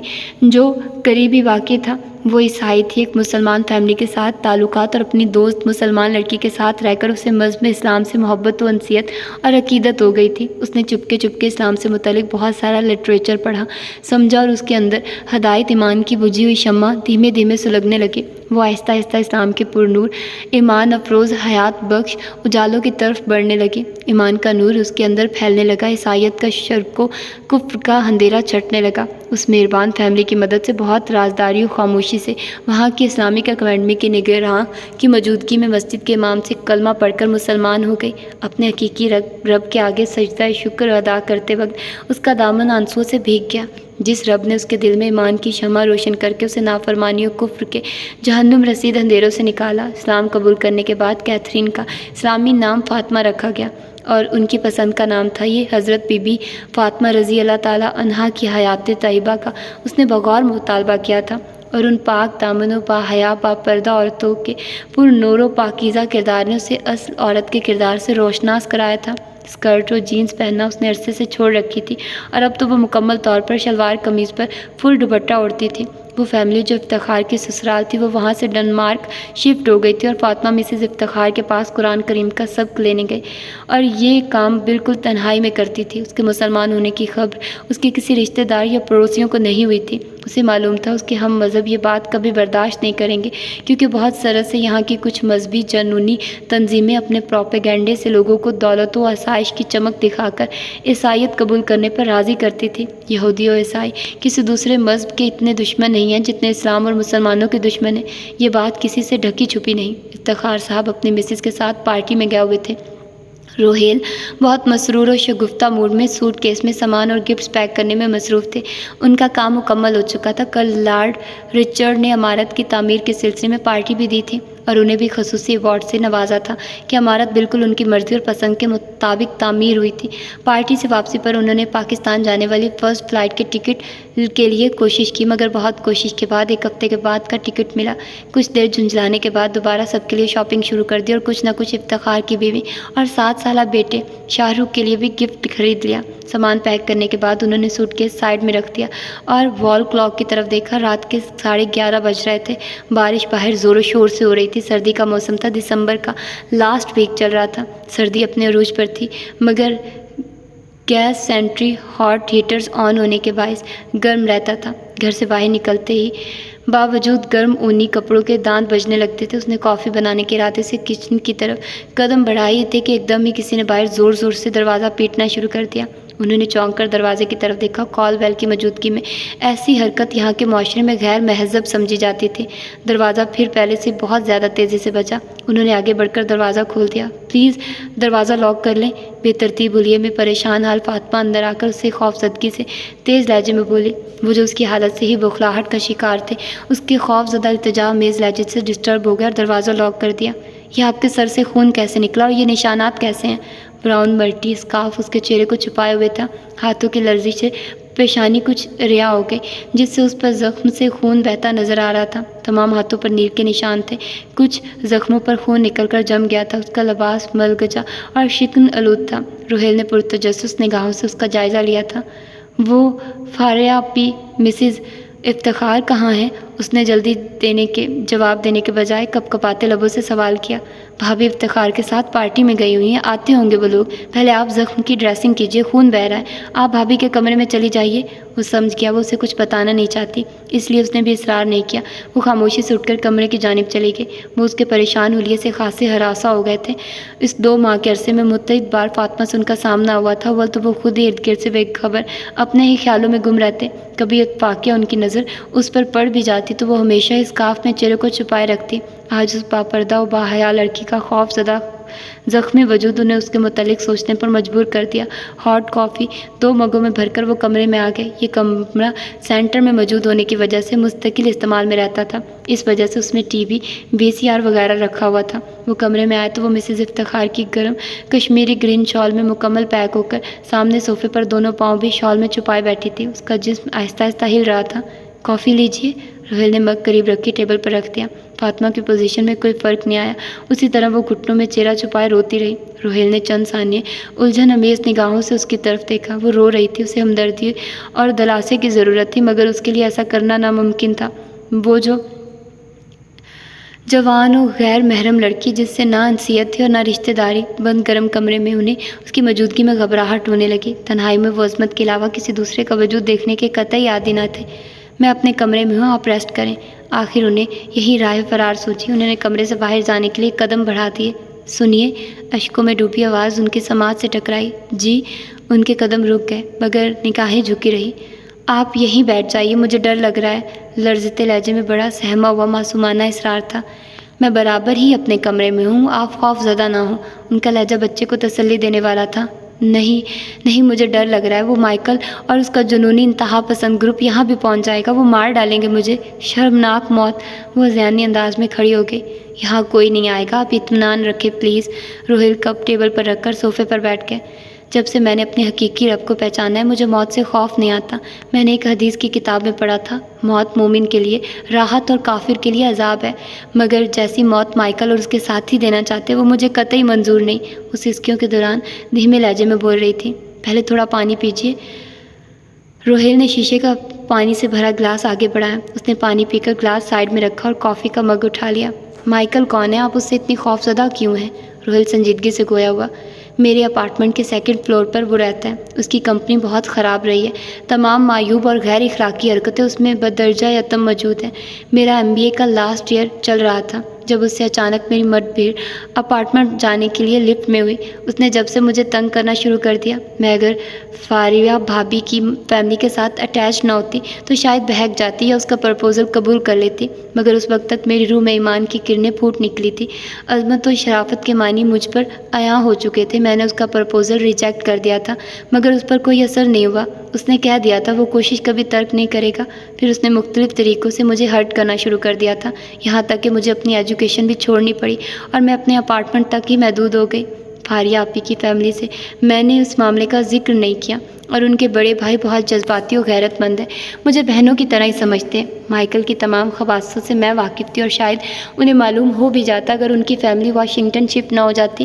گزشتہ 1 ماہ سے مائیکل یہاں موجود نہ تھا، اور میرے اسلام قبول کرنے کی خبر نامعلوم اسے کس طرح ہو گئی، جو وہ کل آتے ہی میرے فلیٹ میں نامعلوم کس طرح لاک کھول کر گھس آیا، اور میں اس وقت عصر کی نماز ادا کرنے کے بعد جا نماز طے کر کے رکھ رہی تھی۔ اس کی اس طرح بلا اجازت آمد اور غضبناک دھاڑ نے میرے اوسان خطا کر دیے۔ وہ جو میرے پاس تصدیق کے لیے آیا تھا، گویا مجھے اس نے رنگے ہاتھوں پکڑ لیا تھا۔ میں نے اسے دیکھ کر جانماز تیزی سے کپ بورڈ میں رکھ دی۔ مجھے ڈیوڈ نے بتایا کہ کیتھرین اپنے مذہب سے باغی ہو کر بے دین ہو گئی ہے، تو مجھے یقین نہیں آیا تھا۔ ڈیوڈ کو تو میں نے بخشا نہیں ہے، میں یہ دیکھنے آیا تھا کہ ملنے والی انفارمیشن درست ہے یا غلط، کیونکہ مجھے آج ہی معلوم ہوا کہ یہاں مسلم فیملی سے تمہارے تعلقات بہت زیادہ گہرے ہیں، مگر ان کی قسمت اچھی تھی کہ پہلے ہی چلے گئے۔ اس نے میرے بال اس بے رحمی سے ہاتھ سے جکڑے کہ میرے سر سے دوپٹہ کھسک گیا۔ میں بے دین ہرگز نہیں ہوں، بلکہ اپنے معبود کو، اپنی روح کو، اپنے دین کو میں نے اب پہچانا ہے۔ اس سے قبل میں بے دین تھی، گمراہ تھی اور شرک کرنے والوں میں سے تھی۔ اپنے مذہب کے خلاف بولتی ہے؟ مائیکل نے میرے بال زور سے کھینچے اور تھپڑ مارتا ہوا وحشیانہ انداز میں یہی جملے بولتا رہا۔ ہاں میں بولوں گی، تم تو کیا، مجھے کوئی بھی نہیں روک سکتا۔ ہاں میں نے اسلام قبول کیا، اور تمہارے سامنے بھی اقرار کرتی ہوں، لا الہ الا اللہ محمد الرسول اللہ، کوئی معبود نہیں اللہ کے سوا، حضرت محمد صلی اللہ علیہ وآلہ وسلم اللہ کے رسول ہیں۔ سمجھے؟ وہ معبود برحق یکتا ہے، تنہا ہے، نہ اس کی کوئی ماں ہے، نہ باپ، نہ بیٹی ہے، نہ بیٹا۔ سمجھے تم؟ اس کے ساتھ صرف ایک رشتہ جوڑا ہوا ہے، وہ ہے صرف اس کے بندوں کا، خالق و مخلوق کا رشتہ۔ اس کے علاوہ جو رشتہ اس سے جوڑا جاتا ہے وہ شرک کہلاتا ہے، اور اس سے بڑا گناہ اسلام میں کوئی دوسرا نہیں ہے۔ میرے اندر جیسے کوئی ایمان کامل بصیرت افروز روح اس وقت حلول کر گئی تھی، یا راہ حق کو پا لینے کے سبب صادق دین کی طاقتور شعاعیں نے میرے لہجے، میرے انداز میں اس قدر بے خوفی اور ہمت مجتمع کر دی تھی کہ میں اس ظالم و جابر شخص کے ڈر اور خوف سے نکل آئی تھی، اور وہ جو میرے اس نڈر و دلیر روپ کو دیکھ کر سکتے کی کیفیت میں مبتلا ہو گیا تھا، میرے خاموش ہوتے لاتوں مکوں تھپڑوں کی جیسے اس نے بارش کر دی۔ اوہ، کیا اس ہنگامے کی آواز آس پاس نہیں پہنچی؟ روہیل ہونٹ بھینچتا ہوا بولا۔ یہ آزاد معاشرہ ہے، بے حسی و بے مروتی یہاں کے مزاج میں شامل ہے۔ یہاں لوگ کتوں بلیوں پر وقت، پیسہ اور خلوص نشاور کرتے ہیں، مگر انسانوں سے محبت و پیار یہاں کے رواجوں میں شامل نہیں۔ مائیکل جب مار پیٹ کر تھک گیا اور میں اپنے تمام جسم پر زخموں اور نیلوں کے باوجود اپنے دین سے ہٹنے کو تیار نہ ہوئی تو وہ مجھے کرسی پر رسیوں سے باندھ کر چلا گیا اور وارننگ دے گیا کہ میں کل تک اپنے سابقہ دین پر آ جاؤں، ورنہ چند لمحے وہ رک کر سانس درست کرنے لگی۔ ساری رات آپ اسی طرح رسیوں سے بندھی بیٹھی رہی؟ روہیل کے لہجے میں حیرانی بھی تھی، افسوس و تکلیف امیز انداز بھی کہ ایک معصوم سی نازک لڑکی دین کی خاطر تنہا کتنی صعوبتوں سے گزری۔ ان کے دل میں اس کے لیے ایک دم ہی ہمدردی و احترام امڑ پڑا۔ کل رات کے علاوہ آج سارا دن بھی میں نے بہت کوشش کی کہ کسی طرح رسیاں کھل جائیں، مگر میں اپنے مقصد میں کامیاب نہ ہو سکی۔ اب 11 بجے وہ آیا۔ اس کے ہمراہ اس کے بد فطرت و گھٹیا مزاج دوست بھی تھے۔ اس نے آتے کے ساتھ ہی پوچھا کہ میں نے کیا فیصلہ کیا ہے۔ میں نے کوئی جواب نہیں دیا۔ ان سب کی نگاہوں سے جھانکتی شیطانیت نے میرے اندر نفرت کا لاوا کھول دیا تھا۔ اس کے بار بار پوچھنے پر بھی میں خاموش رہی تو وہ غصے سے پاگل ہو گیا۔ اس نے اپنے دوستوں کو کہا کہ وہ اندر جائیں، وہ مجھے لے کر اندر آ رہا ہے۔ اس کے دوست بےہودگی سے ہنستے ہوئے اندر کمرے میں چلے گئے۔ مائیکل کچھ دور کھڑا کینہ توز نظروں سے مجھے دیکھنے لگا۔ اندر کمرے میں فاسٹ میوزک کی تیز آواز نکل کر پورے اپارٹمنٹ میں پھیل گئی۔ ان کے ساتھ ان کی بری طرح ہاؤ ہو اور چیخوں کی آوازیں بھی شامل تھیں۔ اب بھی اپنا فیصلہ بدل لے کیتھی، ورنہ سوچ لے اتنے سارے وحشی لڑکوں میں کیا بنے گا تیرا۔ مائیکل قریب آ کر خطرناک لہجے میں بولا، میرا نام فاطمہ ہے۔ مر گئی کیتھی، دیکھنا ابھی تم اپنا انجام، تمہارا وہ حشر کریں گے کہ تم موت مانگو گی، مگر موت بھی تمہارے قریب آنے سے ڈرے گی، زندگی بھی تمہیں پناہ نہ دے سکے گی۔ مائیکل وحشتوں کی طرح جیکٹ سے چاقو نکال کر رسیاں کاٹ رہا تھا۔ اس کے چہرے پر صفاقی اور درندگی کے رنگ تھے۔ اس بری طرح رسیوں پر چاقو چلانے سے کئی زخم میرے ہاتھوں، پیروں اور جسم پر آئے تھے جن سے خون رسنے لگا تھا، مگر میں برداشت اور ضبط کا پہاڑ بنی اللہ سے اپنی عزت کی سلامتی اور یہاں سے عافیت کے ساتھ نکل بھاگنے کی دعا مانگ رہی تھی۔ رسیاں کٹنے کے بعد مائیکل نے مجھے گھسیٹ کر اندر لے جانے کے لیے ہاتھ بڑھایا ہی تھا کہ نامعلوم کیسے اس وقت میرے خوف سے کانپتے بدن میں اندیکھی قوت پیدا ہو گئی۔ میں نے اچانک ہی رسی اٹھا کر مائیکل کے چہرے پر پوری طاقت سے ماری۔ مائیکل کے لیے یہ بات بالکل غیر متوقع تھی۔ وہ چیختا ہوا دور ہٹا۔ میں نے دوبارہ مارنے کے بعد تیسری مرتبہ ہاتھ گھمایا ہی تھا کہ اس نے غصے سے دھاڑتے ہوئے مجھے زوردار دھکا دیا اور میں توازن برقرار نہ رکھ سکی۔ گرتے ہوئے میرا سر ٹیبل کے کارنر سے ٹکرایا۔ ایک لمحے کو تو مجھے شدید تکلیف میں اندھیرا چھایا ہوا نظر آیا، مگر میں فوراً ہی اٹھنا چاہ رہی تھی کہ مائیکل میرے نزدیک آ گیا۔ میں نے تیزی سے اس کی ٹانگ پکڑ کر کھینچ لی۔ وہ سر کے بل گرا اور کارنر پر رکھا پتھر کا لیمپ اس کے سر پر گرا۔ وہ فوری اٹھ نہ سکا تھا۔ اندر فاسٹ میوزک کے ساتھ ملی ہوئی ان وحشیوں کی آواز کی وجہ سے وہاں ہونے والی کارروائی کی آواز ان تک پہنچی نہیں تھی۔ اللہ کو میری مدد اسی طرح کرنی تھی۔ مائیکل کو گرتے دیکھ کر میں تیزی سے گیٹ کی طرف بھاگی اور پھر میں نے پیچھے مڑ کر نہیں دیکھا۔ میں سیدھی یہاں چلی آئی کیونکہ مائیکل میرے اس ٹھکانے سے قطعی واقف نہیں ہے، مگر میں جانتی ہوں وہ بہت خبیث روح ہے، بہت اثر و رسوخ رکھتا ہے وہ۔ میں زیادہ دیر تک اس کی نگاہوں سے چھپ کر نہیں رہ سکتی۔ کیا ہوگا میرا؟ وہ ایک مرتبہ پھر رونے لگی۔ روئے نہیں آپ، اللہ تعالیٰ نے جب آپ کی اتنی مدد کی ہے تو انشاءاللہ اور بھی کریں گے۔ روہیل اسے تسلی دیتا رہا۔ اس کی جانب سے کچھ متفکر وہ بھی ہو گیا تھا۔ اس کی جد و جہد اور عصمت کی حفاظت کی فکر، اسلام سے محبت اور مضبوط کردار نے اسے اس کے متعلق بہت کچھ سوچنے پر مائل کر دیا تھا۔ وہ نرم و ہمدرد مزاج رکھتا تھا، اعلیٰ و بہترین ماحول کا پروردہ تھا جہاں دنیا کی تعلیم کے ساتھ دینی تعلیم و تربیت پر مکمل توجہ دی گئی تھی۔ عورت کے رشتے کا پروقار تقدس اور احترام اس کے دل میں تھا۔ اماں جان کی تربیت ان کے خون میں شامل ہو کر رگ رگ میں دوڑ رہی تھی۔ اس اثناء میں افتخار ان کی بیگم بھی آ چکے تھے۔ صورتحال سے آگاہ ہونے کے بعد وہ دونوں بھی سخت متفکر اور پریشان ہو گئے تھے۔ اس وقت تو رات بھی گہری ہو گئی تھی۔ بیگم افتخار نے ڈری سہمی فاطمہ کو اپنے بیڈ روم میں سلا لیا۔ افتخار صاحب شاہ رخ کے روم میں سو گئے تھے۔ دوسرا دن بھی اسی پریشانی میں گزرا۔ فاطمہ کو چپ لگ گئی تھی۔ افتخار اور بیگم افتخار سوچ سوچ کر بھی اس کے لیے کوئی حل نہ نکال سکے۔